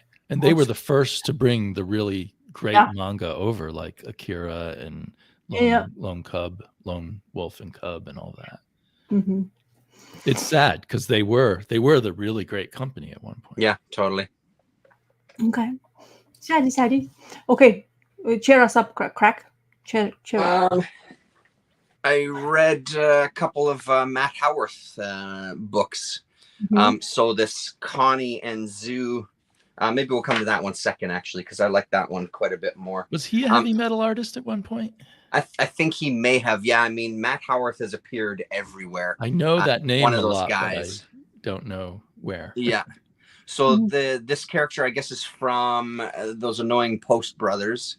It's Savage Henry. So Savage Henry had a bunch of mini series, and each of the issues they have kind of guest musicians. So what I didn't know until recently, I think from watching Sitrat, John Angelo's videos, he's worked with a lot of musicians. He's done music and soundtracks and things. In this one of the characters is Konrad Schnitzler, who's a German synthesizer, kind of electronic music composer. I think it was Cluster maybe that he was a part of, and then did stuff on his own. So he plays a part in here. And it's a story of kind of the Savage Henry is a musician, this very popular band within this city, and he sort of gets he's hammered, gets into an accident sledding down a mountain on his guitar eventually, and wakes up and he's been kind of captured. There's a good shot of him there. He's captured by this, or he's saved rather, that then turns into this. He's basically been kidnapped by this woman who's a huge fan. Where are we here? Here we go. So when he finally gets up, he's just a head, and she's taken his body. So sort of like the boxing Helena, if you guys know that movie, where it's kind of this woman with no arms and no legs. This is kind of the reverse of that. She's trapped him, and he's just a head. And she starts playing her original music for him and tormenting him and talking about what a big fan she is. So this story is sort of like the rescue. He gets rescued by his girlfriend and friends. And one of the friends is Cthulhu, the Lord Cthulhu, elder god. And his stuff is great. I love what he does with the lettering for when Cthulhu is speaking. And then there's Konrad Schnitzler there, so they're sort of like the dynamic duo. So it's a fun story. This is a 4-issue miniseries. There was a few of these Savage Henry miniseries. So I think this is the very first one. Yeah, so it was good. I like his art in that one, but I thought this Connie and Zoo I liked quite a bit more. I thought this was a really interesting idea. It's these these con artist aliens, and it's just again just a mini series, and just kind of the hijinks, you know what I mean? So stuff that they come across, and they meet some people in this particular issue as they're making a delivery for this criminal underworld that's on this kind of a space. Not like not an asteroid, but that's what they're going to anyway. That's where their final destination is. It's this sort of not quite a ship, sort of like a city, I guess, in space. Yeah, the Helix imprint. Yes, Starcross. That was a good one. So yeah, I thought this was pretty great. This I would read more from these characters. I like his aliens. They're very kind of bizarre looking. Sometimes you can't tell which is the head, which is the ass. You know what I mean? Which I kind of like. And one his of them seems style to have a scrotum head there. Yeah, exactly. I like his style too. Like it's not a style that immediately. I mean, I've known about him for such a long time, and it's not ever a style that I've always been drawn to. And even sometimes when I'm reading it, I'm not kind of super into it, but I do appreciate it a lot more than I used to. And I think it's one of those guys, like once you get into the stories and start getting into the world and get used to the way he draws his characters, it kind of, I don't know, there's a little more to it that you start to appreciate. Oh, that was the other thing. This one character here just really reminds me of a Brandon Graham there's something about this kind of turtle-ish looking figure here Uh-huh. that's kind of very Brandon Grahamish. I can't quite put my finger on it, but it does feel like there is tiny bit of similarities there Right. between them, with especially when it comes to the sci-fi stuff and the chances that he takes. Yeah. Yeah, It'd be they're interesting to fun. know if Brandon Graham has read Matt Howarth. Mhm. Yeah. And then they have a little backup story to Connie and Zoo, the childhood years when they first met. And then it kind of goes landscape mode. So you get some, and I like the panel layouts and stuff. They're pretty fun. So yeah, it was a good book. I've got a few more Savage Henry. I don't have any more from this mini series yet, but I'll be keeping my eyes out for it. And then what's also handy is at the back, it just kind of lists all the comics that he's done up to this point. And again, like seeing this list, I'm like, holy shit, I didn't realize he had so much. There's a lot of stuff here. Post Brothers, of course, but some of these other ones like Temple Snare, This Is Heat, never even heard of them, MIA tapes, all that stuff. Savage Sword of Mike. Yeah. Yeah, so it's good, man. It's nice to dive into his stuff, and again, I think that's kind of the way to get into some of these, especially the indie creators. Just kind of get a chunk of it and just kind of sit and read it back to back. You know, just dive in. Exactly. Good. Yeah. Right. Whose Good turn one. is it? Yours? Yours, Damien. Mine? Yours. Okay. Mhm. Okay, I'll do the overhead thing again. Okay. Well, you know, talking about that, I realized flipping through heavy metal how hard it is to switch from style to style.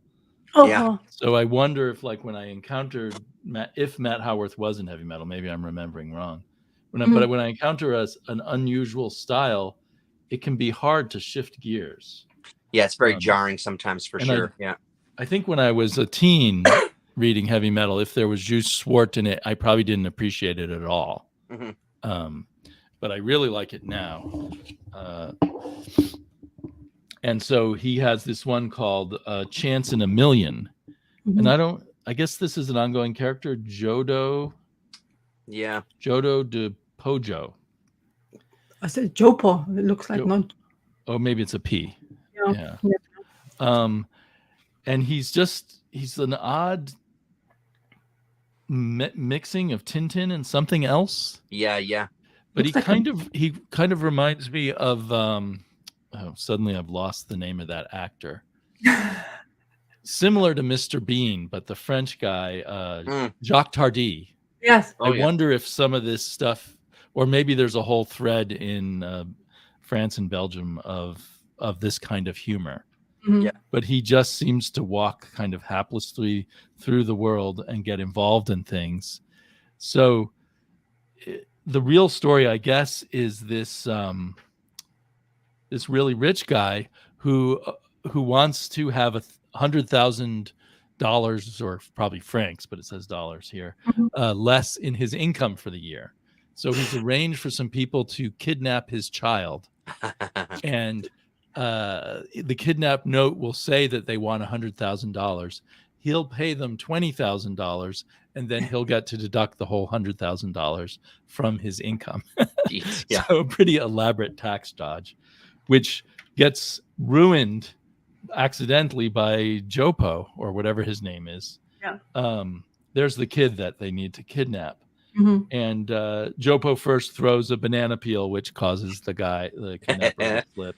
Yeah. And then later, Jopo is in the ice cream parlor where they're going to kidnap the kid. And Jopo can't pay for his ice cream and bumps into the kidnapper, and then they miss the kid.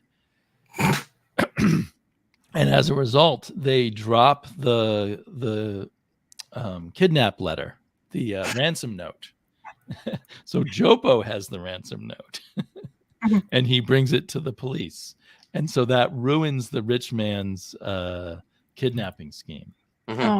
And so then the police are onto him. So the rich man, and I don't know if this is his wife or the maid, but they're both going to have sex with the police officer to keep him from investigating further. And and then I don't know. So the plot just goes on with that. and I really loved it this time, but I know I would not have liked this as a kid. So I'm almost like I'm in the right frame of mind to get the sense of humor there. Yeah. And anyway, so that was kind of delightful. But it's such a different style, if you go from Den to that, Yeah, all totally. in one swoop. Hmm. And I don't know if back then, because we didn't have so many graphic novels and stuff, if it was maybe I was had a little easier time switching or Hmm. not. But I feel like I probably didn't read these things when I encountered them back when. I feel like the excitement of that would have been something too, right? I can buy one magazine and get all these different creators Right. and be exposed to all of this stuff. You know what I mean? So, yeah, it's like that box of, cereal with toys inside, and you don't know what the toy will be when you reach in and grab it. Yeah. But anyway, so that was really cool, and it makes me. I wonder how much Suerte stuff out there is that I haven't read, because he doesn't get reprinted in the U.S. much at all. There's a graphic novel that I bought not too long ago that collects. I think it collects that story as well too. A bunch of short stories. It's worth hunting down. I'll take a photo and I'll send it to you. Oh, cool! That Add would to be your nice. list. Yeah. Yeah. Out of print, I assume. I don't think so. I feel like it's not. Yeah, I don't know off the top of my head though. Here's the Torres story, which I haven't read yet. Mm-hmm. Double V and Dead Men Wear Toupees. There's a whole sense of humor that, well, I mean, I guess Darrow has it, but I feel like it's a more European sense of humor that I get more now than I used to. Uh-huh. And I like it, so I want more. Yeah, he's great, man. Torres is great. Okay. Cool. Yeah, very. Okay. My turn, isn't it? Wait. Oh, French. C'est bon. I was like, look at you. You get confusing Mr. Damon, yeah. Through your fancy wording. So I'll go with this one, The Barking by Lucy Sullivan. So this is this is more about it's published to make awareness of mental health. And it's even having Barking is everything comics should strive to be, a powerful and haunting metaphor for mental health and a human condition that you'll never forget, by Jeff Lemire. In the front page, it tells you that. So it's we're following a girl, Alex Otto, is having a very bad day. Easily her worst so far. A year since they finished her friend's body from the river, she finds herself fished her friend's body from the river. She finds herself hounded and haunted and driven to the brink. So she kind of uses this as a kind of like real experiences with some of the imaginations as well. And the art style is black and white, and it's actually quite different. You're not different type of, like, not the same type of what you see in your comic books these days, for sure. It's very scratchy. It's very it's fluid as well, but it's kind of like messes you around a little bit in your head, and I think that's amazing. And that's the whole feeling. You're supposed to be part of this comic book, especially the story she's trying to evoke to people to understand that mental health is not something you should joke about at the end of the day, or taking it a little more seriously. So this main character, Alex, I guess they pronounce it. She's basically on the verge to suicide, and because of that suicide, she gets taken to institution. And the problem with in English, she is from England. So our NHS usually takes you, when they take you to institution, they actually take you to general kind of all sort of type of mental health problems, or even furthermore, whatever happens to your, like psyche in generally. So you can be part with people who maybe killed somebody because of their mental health, or people who is like all sorts of situations, which isn't great because you get placed almost to somewhere that people have different experiences and different takes. So for her, for example, as she's talking in the pages in this book, she went she had an experience where she was afraid and also not sure what her head was telling to her. So in the sense, she was trying to portray that in this book as well. It's very at some points it was difficult to follow because of the scribble lines and everything, but I think afterwards, when you just let it flow with the storyline and you continuously flip through pages, you realize that she just tries to invoke the feel what the person actually have felt, and also very much so like insecurities and why she's not feeling the way she is, why she wants to kill herself and stuff like that. So Lucy Sullivan's dad actually died. So this is kind of it's not the same story as in here, but she basically tries kind of like to mesh things together, just to, as I say, have the people be more aware of whatever happens to you when you get into this kind of situations. Yeah, very daunting story as well. It has kind of an end to it, but it was interesting and completely different feel to what I've ever experienced before reading in format. So also I'm well aware of mental health because I do experience that myself, or experienced it. Hopefully not going to experience it any further, but I did have that. It's not easy, and especially for yourself, and also for people next to you, or family members and everything. So that just takes a toll on everybody, not only yourself. So yeah, very, very good to look, like very interesting style of art in here. Yeah. Yeah, it looks incredible.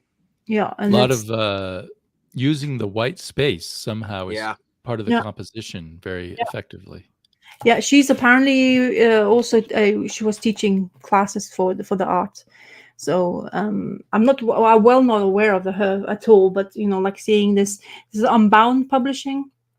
And then I was just like, I've seen this one. I kind of like always like I kind of scroll through it and I realize it's going to be about mental health. I kind of doubt myself doing that because I kind of like you try not to remember whatever happens to you, for example. Right. However, Stir I things up. enjoyed in a weird sense, a way of seeing some other people's examples of the experiences, because you don't feel kind of alone in the boat kind of thing. And a lot of us do have that feel because they're not taking it seriously, especially work placements or people, friends of yours, like you just talk to somebody and everybody will help you kind of thing. Which doesn't really kind of happens. It's both ways. You have to a lot of ways you have to deal with in order to do that. So, and that's one of the end pages. And then, as I say, there's lots of explanation afterwards. As I say, that's how I find out that the story kind of reminiscing her what she had experienced herself. So yeah, she had to go through similar kind of experience what she just done in this work. But yeah, very good. Very like, as I say, easy to like, quick to read. I say, but you have to pay attention in some ways because of lots of scribbled lines. But very good. I thoroughly enjoyed it. I was surprised how much I'm okay with. I was okay with it after that. You know what I mean? So yeah. So as I say, seeing some people's and it says in here, 10% of this would go to a transforming mental health charity. So if somebody is purchasing that, so it's always a good cause as well. If you guys, any of you guys, would be interesting to see it for yourself in this. It's a small format. It's smaller than a comic book. So as you can see. If I'm understanding Andrew Lopez's comment, it may not be published here in the U.S. You have to have it shipped. Oh. Maybe it's still to come out in the U.S. Maybe some publishers. When is this published? It doesn't really say, to be honest. No, it's well, maybe at the back because there is quite a few.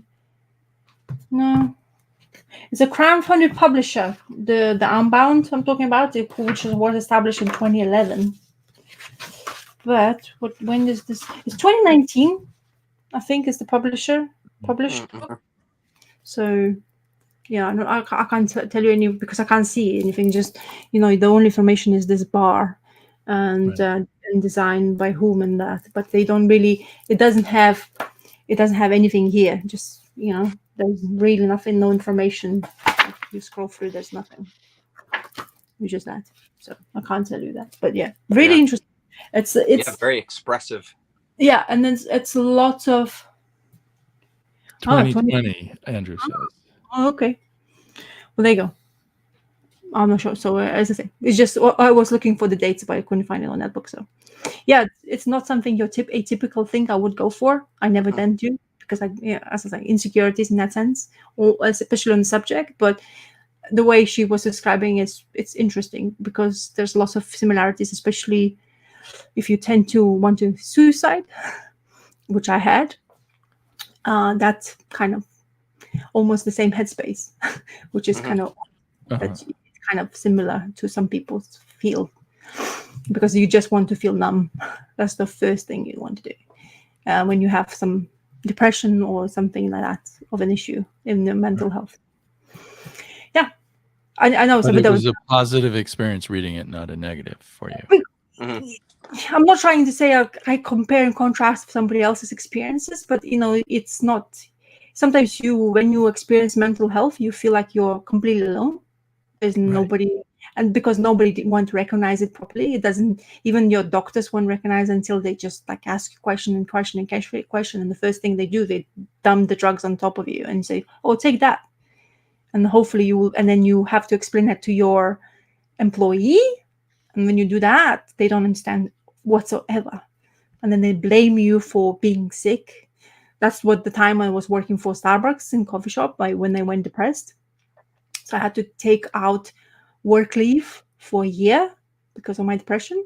Well, half a year, to be honest. It's a bit of a blur because I was drugged quite a lot most of the time.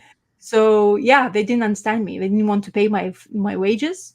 Then I went I think my husband helped me in that time, or when I was a bit more sane with my drugs, I started fighting them, and we didn't have a choice. You have to fight basically just to say, "Oh yeah, I am not well. I'm not supposed to be part of the public at the moment because of that part of." That's how I was mentally. I had huge a mental that medicated depression, and in order to me to basically switch off my brain for a really long period of time to basically come back to reboot myself. I call that, almost like Windows. Sometimes you have to a couple of times to reboot yourself to come back to being who you are again. So yeah, I'm glad it worked. Yeah. Life. This is how it goes sometimes. Okay, crack, Mr. Crack. If you have this is the one, Damien. So it's 2012 Fantagraphics. Fantagraphics is usually pretty good with keeping stuff in print. So maybe check out their website. But it's a pretty good volume. And the first one the first story in here is that one you were showing there. So so yeah, and it looks like just looking through what you were showing and just seeing this, it looks like the reproduction is pretty good. It seems pretty great with the colors and everything. So yeah. And are a lot of the stories about that same Japo character? No, not a lot. He does make a couple of appearances from what I remember. It's been a while since I've read it, but there's also some interesting, almost like Art Spiegelman type of experimentation. I don't know how well that's coming through on there, but there's a different kind of style and texture going on with the coloring here in this one. Yeah, it's probably not coming through too well. Different kind of coloring. Really, really nice stuff, beautiful layouts, beautiful colors, really great. Like I said, a lot of the stories themselves didn't stick with me. And then here's some other with some text to go along with the story too. So I guess that same character in strip form. And it has a Daniel Clow. Daniel Clowes. What am I saying? A Chris Ware introduction. Oh. Okay. Yeah, and it has some kind of Chris Ware type designy elements to it as well. I don't know if he had a hand in designing the book or not. I have a feeling that Eustace Sports did the design himself because I think he got into architecture, if I'm remembering correctly. I don't know where it is now, but I have a book on the Tintin Museum in Belgium, And I think Swart was very involved with the design of that. That's right. Yeah. And then there's our character again, having some fun times there. But again, with the great coloring, it's just, it's really does when we're not looking. It's really nice stuff. Like even a panel like this is just beautiful, right? It's really, really nice. So anyway, that's worth checking out to see his art. One of the things, another thing I read this week, I started in on interplanetary lizards of the Texas plains. The first two issues. Speaking of serious slice of life. Yeah, exactly. From Lead Belly Productions. And what year is this? 1991. This first issue, the story is whatever. There's some sort of, I think there's some sort of interdimensional alien race that's crashed to Earth. And I couldn't even tell you anything past that. But it really, really doesn't matter. The thing that impressed me the most, especially about this first issue, unfortunately, it didn't translate to the second issue. There's a lot of really great kind of designy elements in here. Like this first page is very much what the heck is his name from the Zap Comics crew? That it looked like Basil Wolverton to me. It's beautiful stuff. It's really, really gorgeous. And this last panel of that ship crashing, I mean, whatever is going on back here is amazing, amazing stuff. So there's these real touches of kind of brilliance, and there's some Basil Wolverton for you there. Like speaking of whom, like it's really amazing stuff.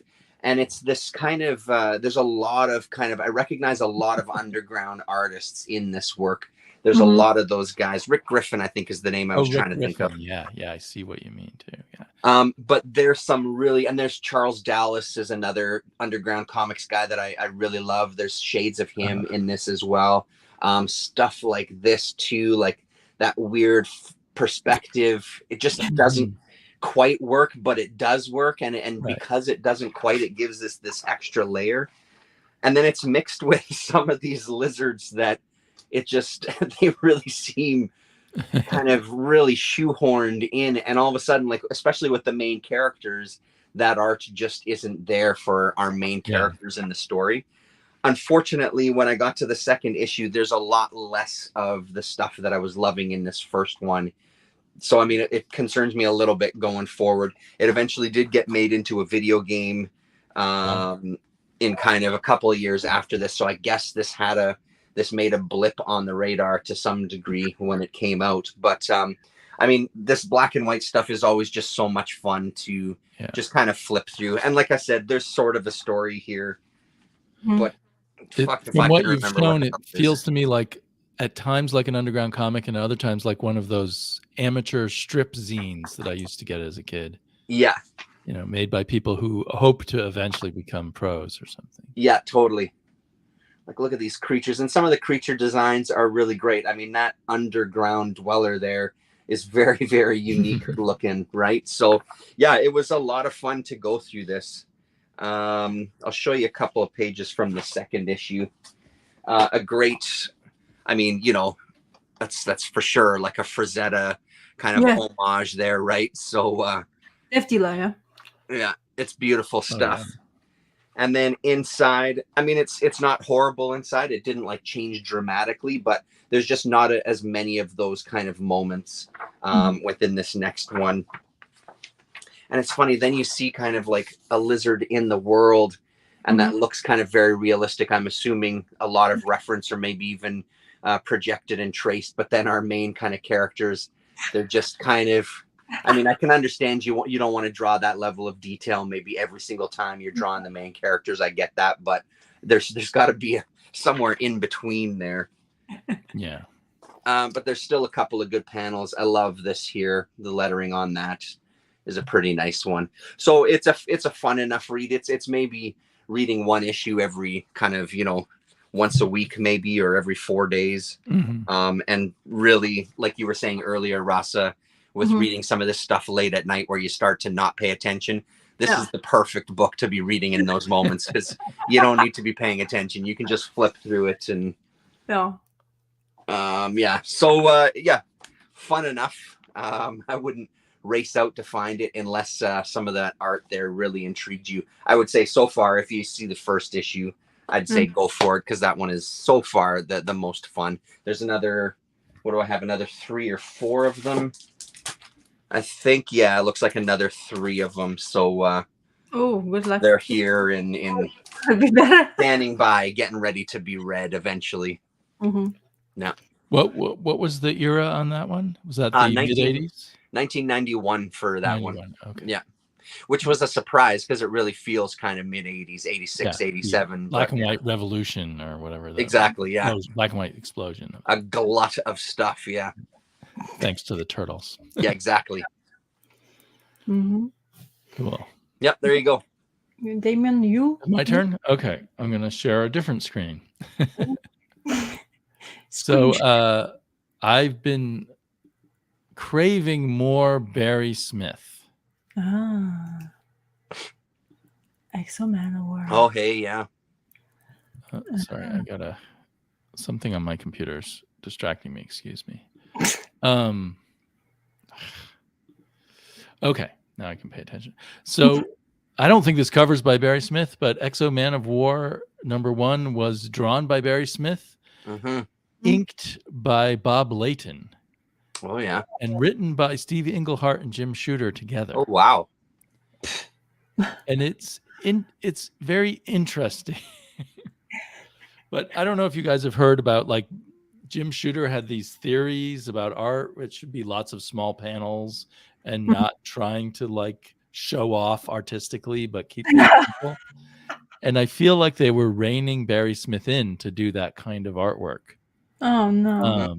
So there's some cool panels and stuff, but it's very toned down in terms of the Barry Smithness. And it's inked, of course, by Bob Layton, so that also has an effect. It's kind of it starts off really promising. I erased most of my memory of this because I read the rebooted Valiant Comics of recent years version of Exo Man of War.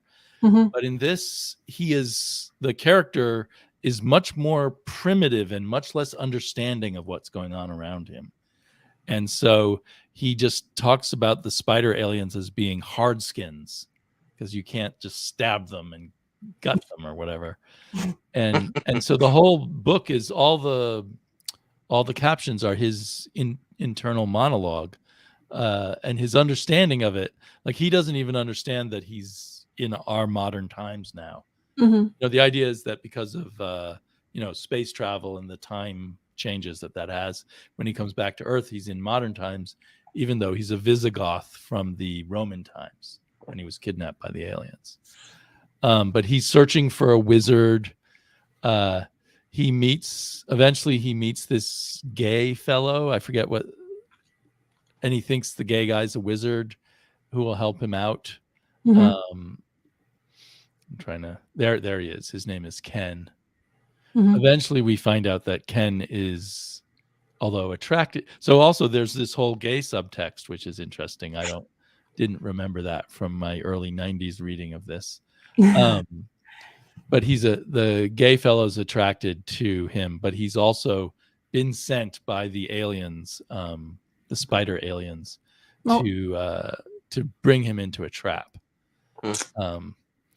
Anyway, it's pretty cool art, but it is very toned down, and it doesn't, instantly scream Barry Windsor Smith. But so that was interesting. But he only did the first issue, as far as I can tell. Okay. And then, and you guys probably know he did Archer and Armstrong. Yes. Right. Yeah. Then apparently he did 2 issues of the Eternal Warrior. Eternal Warrior. That's right. The Eternal Warrior is a brother of Armstrong. They're both immortals who've been around for tens of thousands of years. But the internal and Armstrong is kind of like a Hercules figure. Yeah. But the Eternal Warrior is this guy who lives forever, but his job is to guard and do whatever this person called the Geomancer tells him to do. And the Geomancer is reincarnated all the time. So you get kind of, because I've read Eternal Warrior in the rebooted version too, and it kind of is repetitive, like, because you You just have a new story with a new geomancer, and then the new geomancer needs to be saved, but eventually will die, and it all starts over again. Mhm. So in this one, we get this fairly beautiful but not well colored, or maybe this is not a good scan of the comic. I'm not sure. Mhm. Intro that none of this is inked by Barry Windsor Smith. I forgot the name of the inker of this intro, but it looks pretty nice. And there's this African person there is the geomancer of this ancient times, Mhm. and they have this special knife, and the geomancer just tells him to go who to go kill with the knife to protect the earth and protect the future. So, and this is written by Barry Smith, by the way. I think that's the important point. So it has this really interesting dreamlike surreal quality. So after he kills the guy, the followers of the guy that he just killed don't seem to notice him, and they just wander off. And then the next thing you know, we're in the present time. John Dixon finisher. Yeah, Okay. John Dixon was the finisher, but the finisher or the inker of the prologue was Mhm. Catherine Bollinger. Mhm. So it looks completely different, and you can hardly tell this Yeah. is Barry Smith at all. Yeah. Oh, wow. But the writing is very good, and this is a mostly senile ex-geomancer. Like there's a new geomancer, but he's like 100 years old. He doesn't look that old, but and he's being kidnapped by this dark guy, Darque, who's after the powers of the geomancer. Mhm. And anyway, there's a lot of cool kind of surreal stuff. And then there's the see the guy with his shirt off just Mhm. wandering into the hotel with his shirt. That's the That's what you modern do when you're a day dude, Eternal man. Yeah. Warrior. Yeah. I would not know that is Barry Smith, a Barry Smith drawing. Yeah. Yeah. Mhm. It looks like a rough. It almost looks like Sal Buscema or something. Yeah. Except maybe the lips and a few other, little angles of the faces occasionally have a Barry Smith quality. But it's a really good Barry Smith script, but he only did 2 issues, which is too bad. Mhm. But it's very horrific and creepy. And again, kind of surprised me. Oh, this is, it was still mostly teenagers and young boys buying comics in 1992. Mhm. And they were kind of a mainstream. So there's the second issue he does. Mhm. And this has another flashback to him being hung by these guys who don't like him helping out Indians. And there's the young geomancer who rescues him. Mhm. It's the same one who's the old. So that's that old senile guy when he was a kid back in the Western days. Mhm. So there's a lot of killing of people. It's not like they're really superheroes at all. Mhm. And here he is now in the present again with bad inking, Mhm. although it's a John Floyd this time is the finisher. Mhm. It looks a little more like Barry Smith, I guess, and there's gruesome things like this dark guy has a clown who's sort of crucified with barbed wire, and then he talks to the Eternal Hero and Eternal Warrior, and then explodes as kind of a greeting, a grim Wowzers. warning. And their dark kills someone by jabbing them right through the eye. And Gotta do it. anyway, so it's a pretty intense sort of horror mythology kind of book, and I really liked it. So I'm sad that Barry Smith didn't do more. I might It try sounds pretty intriguing, actually. Yeah. Yeah. Mhm. He might have been involved in the very first issue, which for some reason Hoopla doesn't have. They have start with issue 2. So, do you know who went on to take it over then from 3? I'm not sure. Oh, okay. Yeah. I need to look. So you just read these first 2 then? I just was looking for stuff that Barry Smith drew. Oh, okay. On Yeah. Hoopla. Yeah. And these are not the first 2 issues. That was issue 6 and issue 7. Oh, I see. Okay. And then there's an issue 1 that I could see online. Looked like Barry Smith had some involvement with it, but Hoopla does not have it. I can probably find these issues cheaply at the comic book store if I hunt them down enough. Yeah. And then there's this one-page epilogue, which is clearly very Barry Smith looking. Yes. So I'm planning soon to do a reread of Smith's Archer and Armstrong, but I've been enjoying. There's a new Archer and Armstrong out right now, a miniseries that's good, but not with great Barry Smith art, of course. Yeah. So anyway, but I think this is all after he did that incredible Weapon X work. So it's just odd that he was willing to be toned down so much. Right. Maybe for the opportunity to write. Yeah. Because I think he's actually a good writer, but I don't. Well, he wrote Weapon X also. So but I don't think usually people thought of him as a writer. So anyway, that's one of the other few things. Yeah, it looks pretty great. But we can stop. Valiant is one of those publishers that I always sort of felt like I never really paid much attention to. You know, they always felt like kind of like hokey, but that's not based off of any actual reading of their comics. There was just something about it that I never really dug into it, but those look pretty great. Well, my sense is they got off to a really good start, but then their characters never went anywhere, maybe. Because in a way, these characters imply kind of an end point. But since they were supposed to be continuous characters, they kind of tread water after a while. But I could be wrong. I mean, I haven't read everything. And most of my memories of whatever I read in the early 90s are gone, except for Archer and Armstrong. I always remembered loving that one. Yeah. Do you remember when the Valiant was always everybody was talking about for a while? Yeah, it was like one of the huge companies. Huge, selling millions of copies for a year or two. Yeah. And then whoever was the investors in it kicked Jim Shooter out, and it went down the toilet immediately, quality-wise.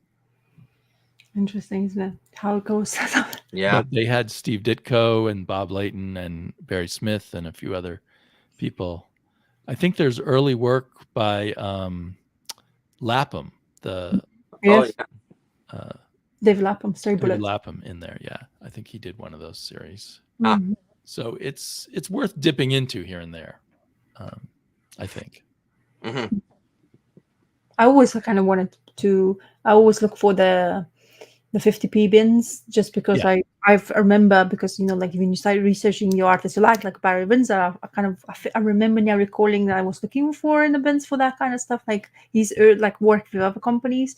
But Archer Armstrong was one thing I always looked for, because you were talking a lot about it, I remember, and you showing the things, and I think the recent, do you remember, like reboot of Valiant, and everybody was picking up as well, was kind of popular, like a second boost of life again happened while I just started collecting the comic books. So I have #1 issue of that early release, that 90s one, and I read that issue. I remember I really liked it. I was like, okay, that's cool, but I never was able to like continue that search, of course, because you get distracted by the amount of things you always find. So yeah.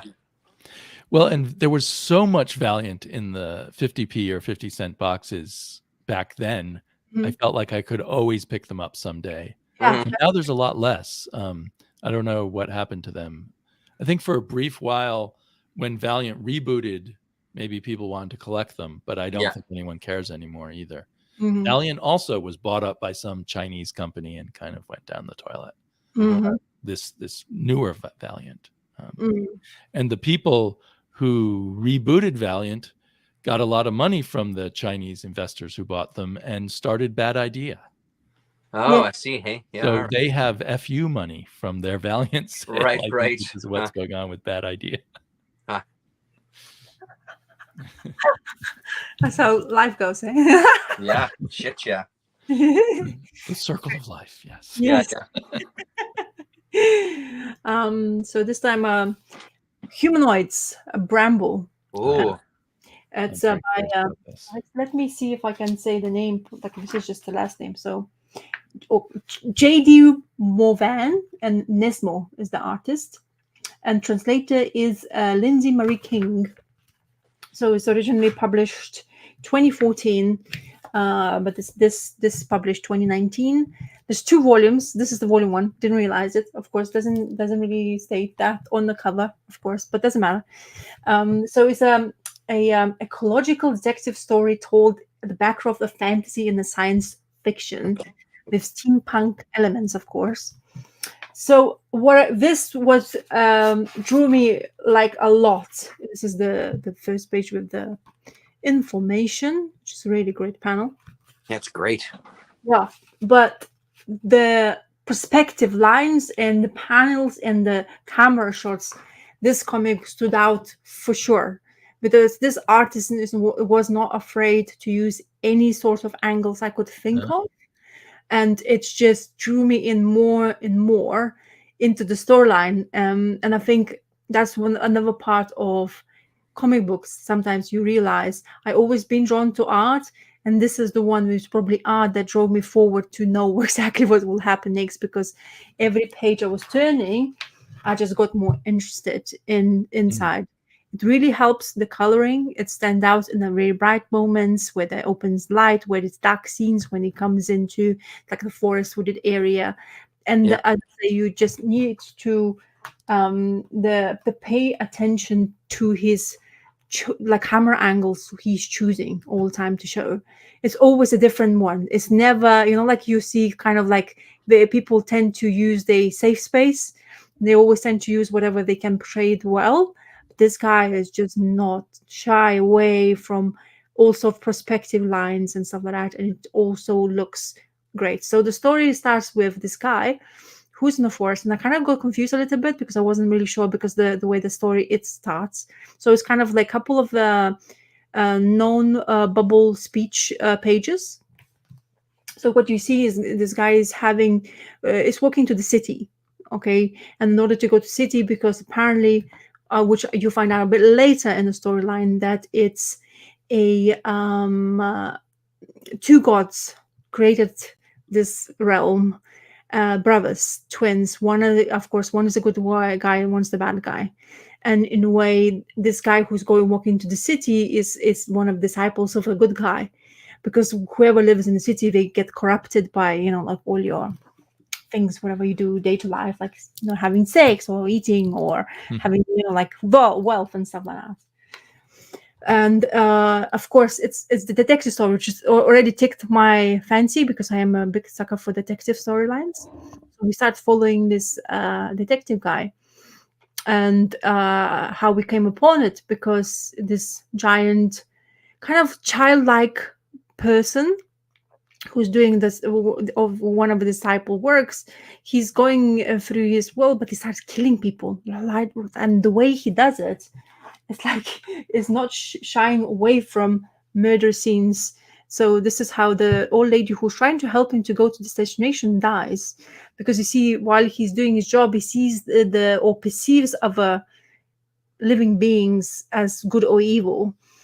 So yeah, it was a bizarre little tale, but it's actually very satisfactory. Like it satisfies me enough to actually want to know if they would have it. Unfortunately, I already checked library, and they don't have volume 2, so I'm not sure how I'll finish this story continuously. But the art is absolutely, as I say, drew me in more and more the more I flipped, and the colors and the scenes they were picking. So if it's dark, it's the sense of what somebody's looking for. They feel at ease. You have this like really toned down colors, but then and there's this and there's this weird thing. This guy, our detective we follow, he dressed up as a clown, so that's straight away you remember that haha moment kind of thing. So it's like, okay, that's interesting. So overall, as experience, great. Honestly, I would recommend people to, if you can get hold of it. It's $24.95.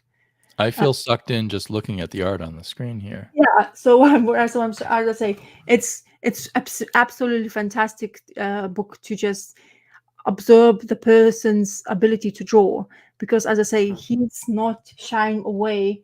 Like this panel here, there's people hanging from here, there's this bright light shining, and that really helps.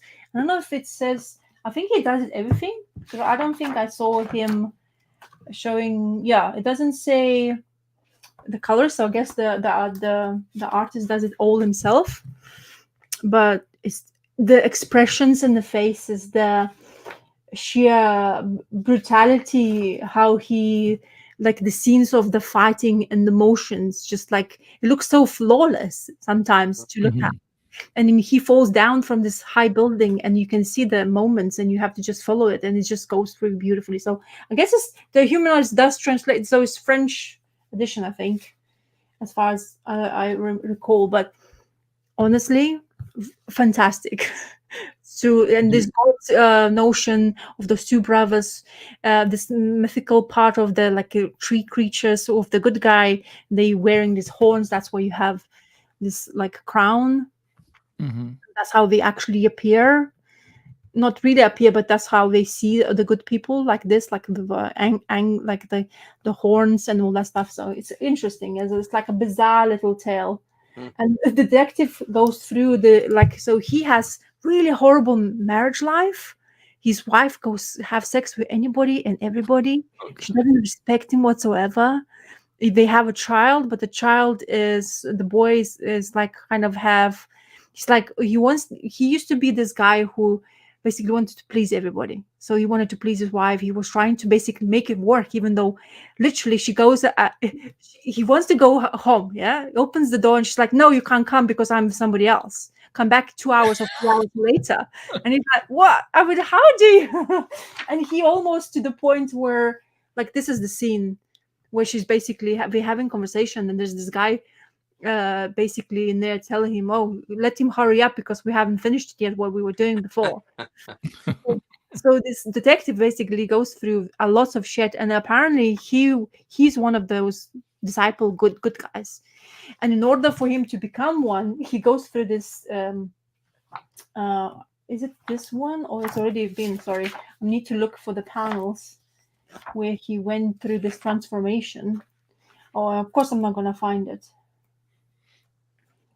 Ah, that was a kind of like interesting horrific scenes. No, I think it's further down. Jesus, I'm sorry. I should have know something on it, but I was very intrigued when I was reading. And what he does to his family, so I'm not gonna tell you exactly because that would be a spoiler. Because I think it's well worth it. And I can't find his demise. But that's like scenes. It's very like the car turned into spider legs, and the Mhm.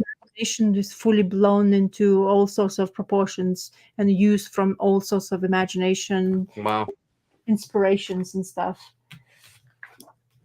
So yeah, there's the detective guy who is supposed to be his partner. He's a bit of a dickhead, and and he gets transformed into some other being to help to defeat. Because as I say, there's two brothers who were creating this world, and they were fighting for survival. This is the detective guy I was talking about, who is basically about to transform into this like robo slash tech guy and stuff like that. So yeah, it becomes like almost like to transform a point of view. So it's a bizarre little tale, but the coloring is superb. The art Yeah, is that's beautiful. yeah, it's just it's like an experience, and it goes into levels where, as I say, what he does to his own son for pure of the work of things. Yeah, it's just have amazing scenes, as I say, and it's like lungs for machinery used in here. I really enjoyed, and as I say, so it's so good to look at something which has a color, and also, as I say, panel work, which is so imaginative. So I just Nesmo. I don't know. I need to look for more of the Nesmo things because Is the story done in that issue, in that volume, or do you feel like you have to have volume 2? 2 volumes of this. So the other volume cover will look like this. This is the second volume cover. Cool. And it says in here, original cover made by French edition of Bramble Volume 2.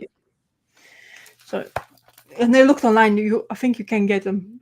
As far as I remember, I was looking. So, yeah. Honestly, I've not even think I wasn't. Like look, it looked fantastic in the cover, and those steampunkish backside cover, Mhm. which is beautifully done print. But yeah, surprised, and I really liked the artist and how he created this scenes and world. Yeah, I feel like there's a lot buried in those humanoids publishing. Like I think there's a lot of gems in there that just get overlooked. Mhm. Yeah.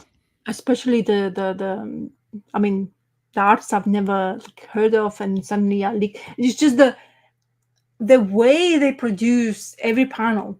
It looks so well done. It's like Yeah. meticulously. It doesn't look rushed. Sometimes what you kind of get used to it, especially if you work with single issues, the art sometimes get too overly rushed, and you Right. looking at the, like, why did you do that? You could take a little bit more time, because like previous issue before, it looked kind of neat, more looked after panels, the inking lines were more clear and precise and stuff like that. And suddenly other issue you go and it's jarring for reader. You know, it's the same artist, it seems to be you know exactly what you're doing, but suddenly something different. And in here, this previous edition, it looks just so well done. I mean, probably Yeah. digital, I guess. It looks like the way it portrays itself, like on the page. Maybe it would be digital, but I was like, wow, this is like really good. But you know, I was imagining how that camera angle was supposed to he's choosing in some moments, Yeah. because Yeah. especially from like a from the floor up when you go that way, and it doesn't look weird. It actually quite it uses perspective so well that the person looks fine, like supposed to, like a picture kind of thing, like you're taking the picture from that angle. So yeah, it's just some people's ability to draw is drives me a bit mad, because I would like it to be in the same level kind of thing, but Yeah. astonished by expertise for some people, especially Hmm. producing Very that kind. cool. Okay. Yeah, it looks beautiful. Mm. Should we Mm. check in with the whoops? Stick with me dropping shit. Yeah, Um, I did. check in with Ashley Dust, issue number 2 by my man Rick McCollum. Mhm. Another kind of wraparound cover. Mhm.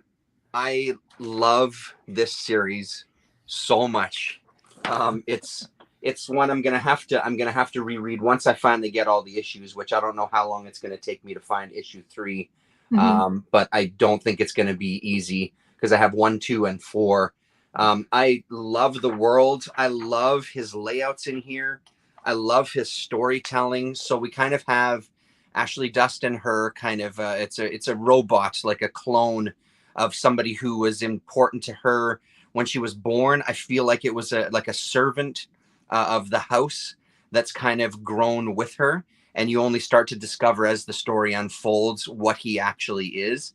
So this section, he starts to take this storytelling of having one story appear on one side and then her story on the other side as they're sleeping, and it goes for a few pages, which makes for a real fun reading experience. And he sort of uses that as a jumping off point, and it gets even more once we get one more page of this kind of two-tiered. We then get into kind of alternating pages of story, where you then flip it this way for his story, and then on the other side you flip it for her story. It's very active, but I love the effect that has, where you can kind of follow one story throughout, then go back and then read the other character's story, or read them in tandem to try to kind of get a sense of things. But McCollum's art is really fantastic, and again, I think having the black borders on the page, I really feel like it does something to the contrasting kind of empty space with the rest of the pages. Mhm. So here we have kind of this gang. So she has this other world that she goes to, That's an amazing where spread there. yeah, it's a Mhm. really nice one, where she has her biggest friends there are H.P. Lovecraft and Robert E. Howard, which are these two characters down Mhm. here. So it's kind of like they're these almost denizens of not quite hell, but it's this kind of alternate, and not quite a purgatory either. I guess the closest thing is like this hell, I suppose. And she kind of can traverse to there and kind of talks to them, and there's this kind of uprising that's happening in this sort of purgatory. Um, so our kind of helper, our keeper, I guess, is kind of possessed by this demon. His circuitry, I guess, is kind of taken over, so he starts attacking Ashley Dust, and that's kind of the way that this issue goes. But there's a lot of there's some Doctor Strange vibes going on with her character. that idea that she can kind of like go to these alternate dimensions where she sort of meditates and leaves her body and things. So there's those kind of things already that appeal to me. But these pages, this black and white art is really just gorgeous stuff, man. It's so busy. And it's the realm of the graphomania stuff that appeals to us. Absolutely. Yeah, exactly right. Fill every corner. And there's something like these background kind of patterns and stuff that are just very basic kind of designy elements, but work really well. Drawn by hand, I assume this is not computer. I'm assuming so. Yeah, I assume so. But I mean, I feel like sometimes I can never be sure of anything. Yeah. Is that a night press? Is that night press? Yeah, it's called. Yeah, that's right, night press. Okay, I found 3. You found number 3 where? In England, of course. Oh, of course. Like no, sorry, I mean like on eBay. You're looking on eBay? No, I know the guy who has usually those kind of like more obscure, let's say, or those kind of things you like to read. So he usually has, and he has number 3. Oh, wow. £2.25. That panel there with the people created with dots, like right tone or something. Yeah, toner. That's really cool. Yeah.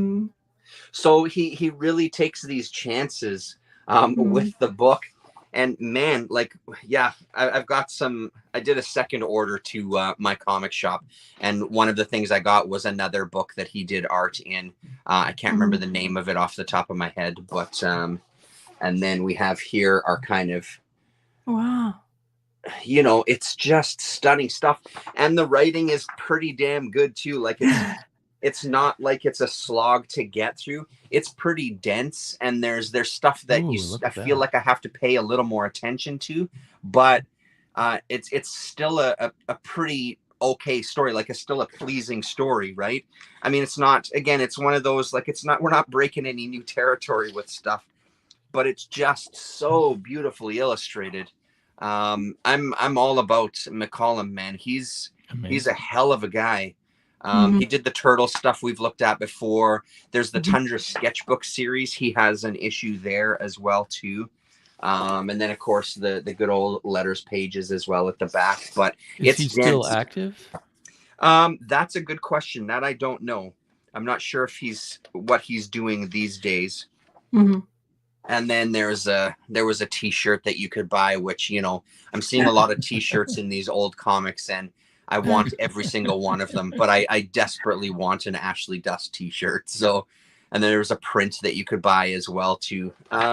This is, I think, 1994, December 1994 is when this came out. So, created, written, and illustrated by Rick McCollum. So he does everything in here, and your kind of cast of characters, which is great for this first or for the second issue rather. Yeah, and then the one that I have there, so then issue number 4. So I'm really gonna hold off. I don't want to I haven't even really flipped through it. I really want to kind of great cover too. And there's issue number 1, which we've looked at before. But beautiful stuff, man. Really great find. Like, again, it's the beauty of just trying shit out from those cheap boxes, and you never know what you're gonna discover, right? So. Even if the rest of the issues are going to be a little more pricey than 50 cents. It's sad thinking there's so many overlooked great stuff out there. Yeah. But it's just the way it goes, I guess. Yeah, totally. A plethora of stuff. Good for us, but not always good for the artists. Yeah, absolutely. Yeah. I checked on eBay. Somebody sells in America, and to ship it, for example, to my part of the world is $15. Yeah. That's usually what I see when I look at it. I see a single issue and they want like $20 Canadian to ship it. It's like the one issue is like 99 cents or $1.99, but then $20. Like, yeah, you're mental. That's mental. There's no way it's $20 to ship one comic if you're packing it properly. But then I don't really know, Damien, you can tell us, but is it the pricing for the what? What is it for $20 for whatever it is? I mean, I don't know what one issue would cost, but it is just kind of ridiculous. Yeah, how expensive it is. Like I said, I could ship myself cheaper. Yeah. So there's something, and then like U.S. comics show up in England for pretty close to the cover price, right? Yeah, So they're not being, they're able to ship them for far less. And I just think it's the US government's choice to just totally rip off individual shippers as opposed to corporate shippers or whatever. Yeah, yeah. And you know, Bullshit. a certain person that we know who works for the post office said there are good reasons for that years ago to me, but I don't know if that's really true or not. Right, right. It just, there's something wrong going on there. Yeah. Because people from Europe can ship to the US a little cheaper. It's not cheap, but I think it's cheaper than it's not from the here to there. same prices as what I see from. I really feel like it's partially due to the way people are packing stuff. Like I've seen people doing videos and stuff where you're getting a box this thick and it's got one or two comics in it. It's like there's a much more concise, because I mean, when I ship stuff, like when I sell stuff, I pack it really small and tight.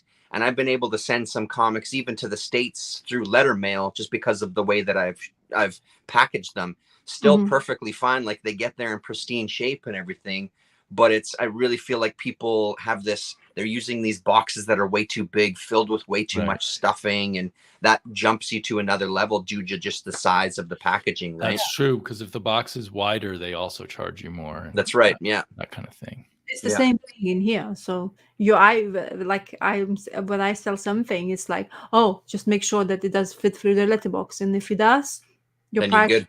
Slashed, really. If it doesn't, you triple the price almost because it fit, because you basically, somebody needs to open the door and you're paying for opening the door against the price. Man, Spiro bought some comics from me months ago at this point, and holy shit, talk about shipping prices. To ship it to New Zealand was unbelievable. It was like around the $100 Canadian mark to ship comics out there. It was ridiculous. It came to him pretty fast from what he was telling me. He's like, I don't know what you did, but I never get anything this quick. I didn't do anything special with the shipping or anything. It's just, that's what the price was. But that was mind boggling, to see that price tag onto it. Yeah. Do we blame COVID? When I shipped comics to the two of you, at the time I had such sticker shock. I was like, I'm never doing this again. Yeah. Well, thank you once again. Yeah. It's not your fault. I mean, I completely blame the US government on that. Yeah. But I do as well for a lot of things. It's one of their lesser sins, I suppose. Yeah, that's right. Yeah. Okay, Damien, do you have something else? Okay, well, I guess I just could quickly mention Cowboy Bebop. I loved issue 2, and issue 3 is less good. Yeah. I'm assuming the story is going to wrap up in issue 4, because I saw that they were going to have a trade coming out after issue 4. Yeah. And it must be delayed, because it said that inside this issue, it said that issue 4 was coming out in May. So I must have got this in April and forgot to read it, but it hasn't come out yet. It's still a fun read, but that issue 2 was so good. Issue 2 was the best so far. I agree. Have you read this issue? Yeah, I did read 3. I enjoyed it, but I would agree with you. Number 2 was really just fun, like a lot of fun. Right. So I wonder if some of that creativity that went on in issue 2 is going to come back in issue 4. I hope so. This was more just kind of a chase scene, basically. Yeah. And it was fun, and I like the art and the color and everything. Yeah, I'm really liking the art. It was a surprising book.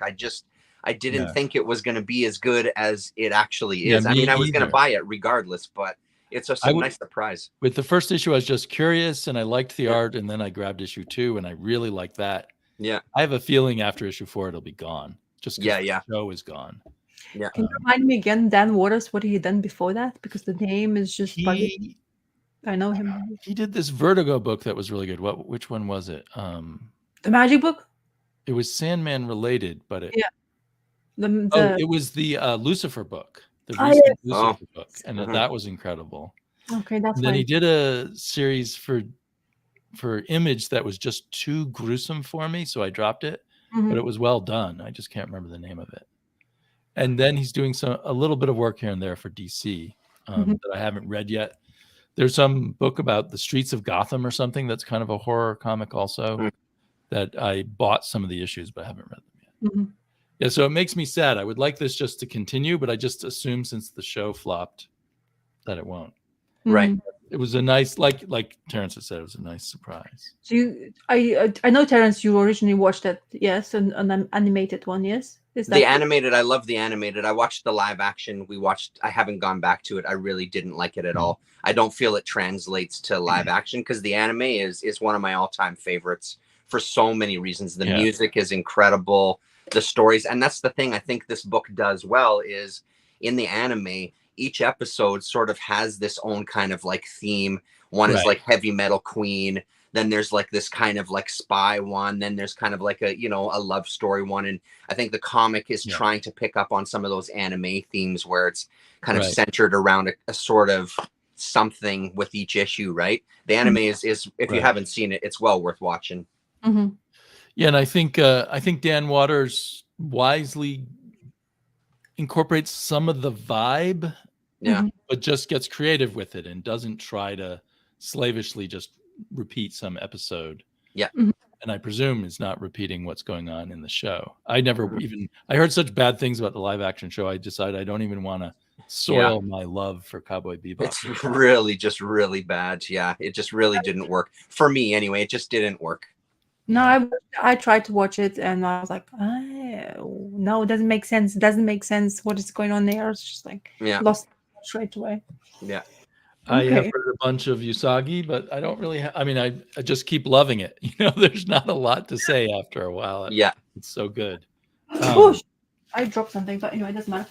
They finally mentioned issue. There's one more issue to go. We'll have, I assume, an actual story about Lone Goat and Kid because they're mentioned. Cool. Yeah, they actually show the panel, just one little panel about the actual like the lone goat and the kid. Right. Okay. This was an extremely good story, right? It was very moving. Yet again, he does that sign of it's simple, but it's not. It's deep, but it's a quick one-issue story. That's the panel where you see a lone goat. Yeah. Okay. Yeah. So we actually found out the background story, how he became that lone goat and the kid, which was like in issue 5, and you're like, okay, so because you're looking and looking, although all the stories he's written so far, this one, it's absolutely fantastic. Yeah, it's all great, but it's just not about Lone Goat and Kid. I feel bad because Bullseye Bob from Everything Comics, was so excited that it was Lone Goat and Kid because he loved, the original. And it was like, where's the Lone Goat and Kid? Yeah. Anyway, he still liked it. And then Righteous Thirst for Revenge. I think this is wrapping up soon, but I don't know. It was a really well done issue, but it was just all torture. And I don't really quite get. I didn't get any new information out of all the torture. You know, but I heard whoever these mysterious people are who are killing off people, and that our hero wants to stop. I heard it's very gory, isn't it?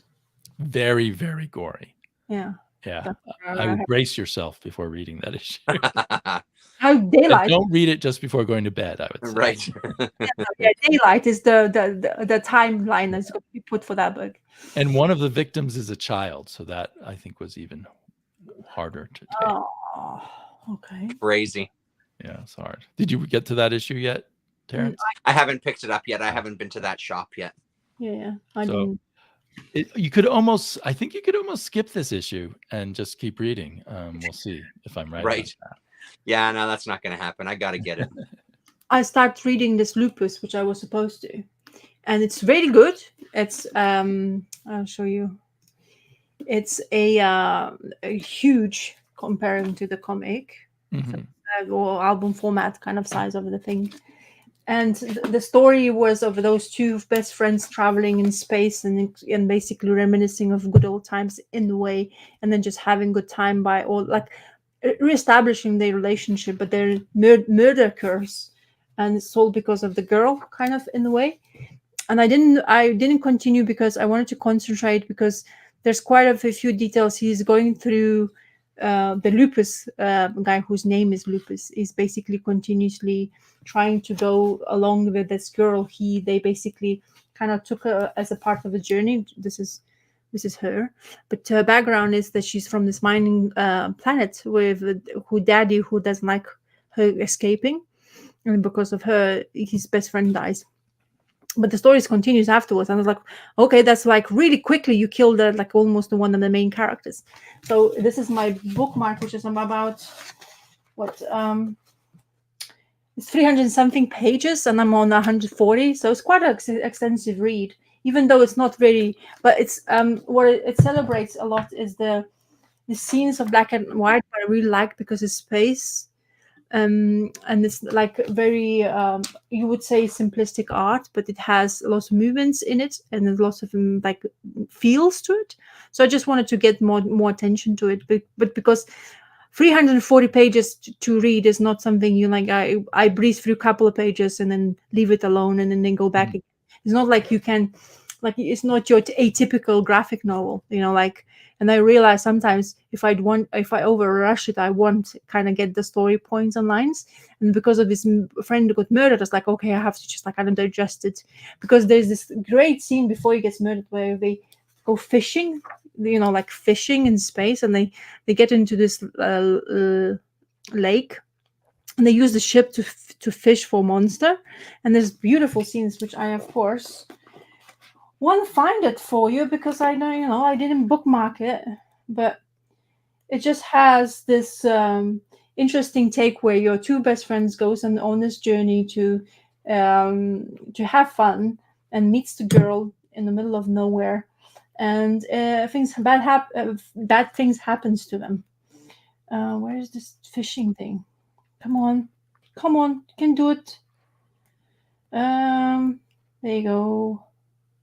Oh yeah, so this is the scenes where there's this huge monster, like almost Loch Ness monster, inside this lake, and that this friend who actually got murdered, he's going for the fishing line, so they use the whole ship to basically pull it over, and the monster is way bigger than they actually do, and because his friend is overly confident, they still continuously doing that. But of course they not succeeding because the escapes, or the ship wasn't powerful enough, and also the friend, the lupus guy, who he basically still thought it's just suicide mission, like you can have so much fun, but he basically couldn't do it properly. So yeah, I'm gonna still continue finishing, and hopefully I'll give you guys the whole synopsis at the end of that, what's the whole expression. But as a whole overall experience so far is actually quite great. But like I read that Barking book, which was toned already kind of too extreme for me, so this one is going in the same kind of vein, that the friend dies, and the guy was kind of like having this thoughts and like regrets and stuff like that. So I was like, okay, I have to stop it, because I want a little bit more cheerful things in my reading, because when you have it way of too many of the same kind of like similar vein of the storytelling, is like, oh, too much. So I just need more cheerfulness to continue. Yeah, exactly. Mm-hmm. So yeah, interesting. Yeah, it looks good though. That's art looks great. Yeah, so it's a top shelf production. It's Frederick Peters, and he's I think he is from Switzerland. Oh, okay. Switzerland, I think. Yeah. Blue Pill soars to new heights with existential interplanetary epic that never strays far from human heart. So it's basically quite interesting, intriguing. And I think, when is it published? You will tell me. Come on. 2019. So it's recent. Mm-hmm. Another library beauty. Nice. You can see, especially all those, you get paying attention to the big books, because you realize when you have a big panels, and he's kind of almost have the same panel work, like 4 pages and then one big one, like a broad panels and stuff like that. But it's, as I say, it's very intriguing, and it seems to be has more stories to tell. And then I think he continues with the girl, because I kind of like scrolled through the later pages, and I just wanted to basically pay more attention, because I think maybe it'll be better rewarded if I just gonna give a chance more, like slowly. Mm-hmm. So yeah. Cool. Nice. Are we done to share? Or do you have comic crack, something else? Nothing. Like, I have a couple more things, but I've got to get going, because I got to go pick up Lil from this party right away. It's quite a drive to get back there. So. Oh, okay. Beauty. All right. Thank you very much. Yeah, lots of good comics this time. The library is opening up a huge window for you. Ah, yes. And I'm really thankful for the newer kind of like they're not shy to buy things, which I'm really pleased about because there's Yeah. every single time I go like, oh. But you know what? I don't know how you about this, but when I start reading all those new stories, it feels like I've maybe read it before. It happened Mhm. once, but I'm not sure. Like you can't keep track because there's so much reading, and then like you start flipping. It's like deja vu, you know that deja vu moment, and you're like, doesn't matter anyway. It's just library, so it's all good in that sense. But Yeah, yeah, it's a good thing to have to read so many things and available just to yeah, pick it. totally. So I'm not complaining. I might have mentioned I found on my library's website there was a way to tell them, buy this book, Uh-huh. Wow, that's good. and they always ended up buying them. Nice. You should influence them maybe So, more. you know, if there's like $100 book Yeah, yeah. that you want to look at, you have the Mm. library go buy it. Hey, that's a pretty good idea. It's like, oh, I want to. This is very expensive. I can't afford it. Let's just go Right. buy it. Yeah, yeah. I'll go pick it up for you. You got to start getting them to get all the artist editions. Yeah. I haven't tried that, but Yeah, that's yeah, a good idea. Probably would be stolen because of the yeah, pure value of that books because they keep value quite a lot. So yeah. not many of them get And our stolen. library will have some kinds of reference books that you can't take out of the library. And maybe they Oh, would okay. categorize that way. I don't know. Uh-huh. I don't Yeah, know. you have to sit there and yeah. Ours has the same thing. Yeah. Okay. Well, anyway, thank you very much for whoever turned up. Thank you, as always. Very good. And whoever turns up, will follow us free on every channel. Subscribe. Like, follow, subscribe. Like, Yes. follow, subscribe. And go to other people's channels like those, and those, and those. Yeah. It's for free. No, it doesn't cost. Anyway, sorry for my nonsense, but thank you very much. And now Right on. it's very late in here, so bye. Later. See you next Sunday, hopefully.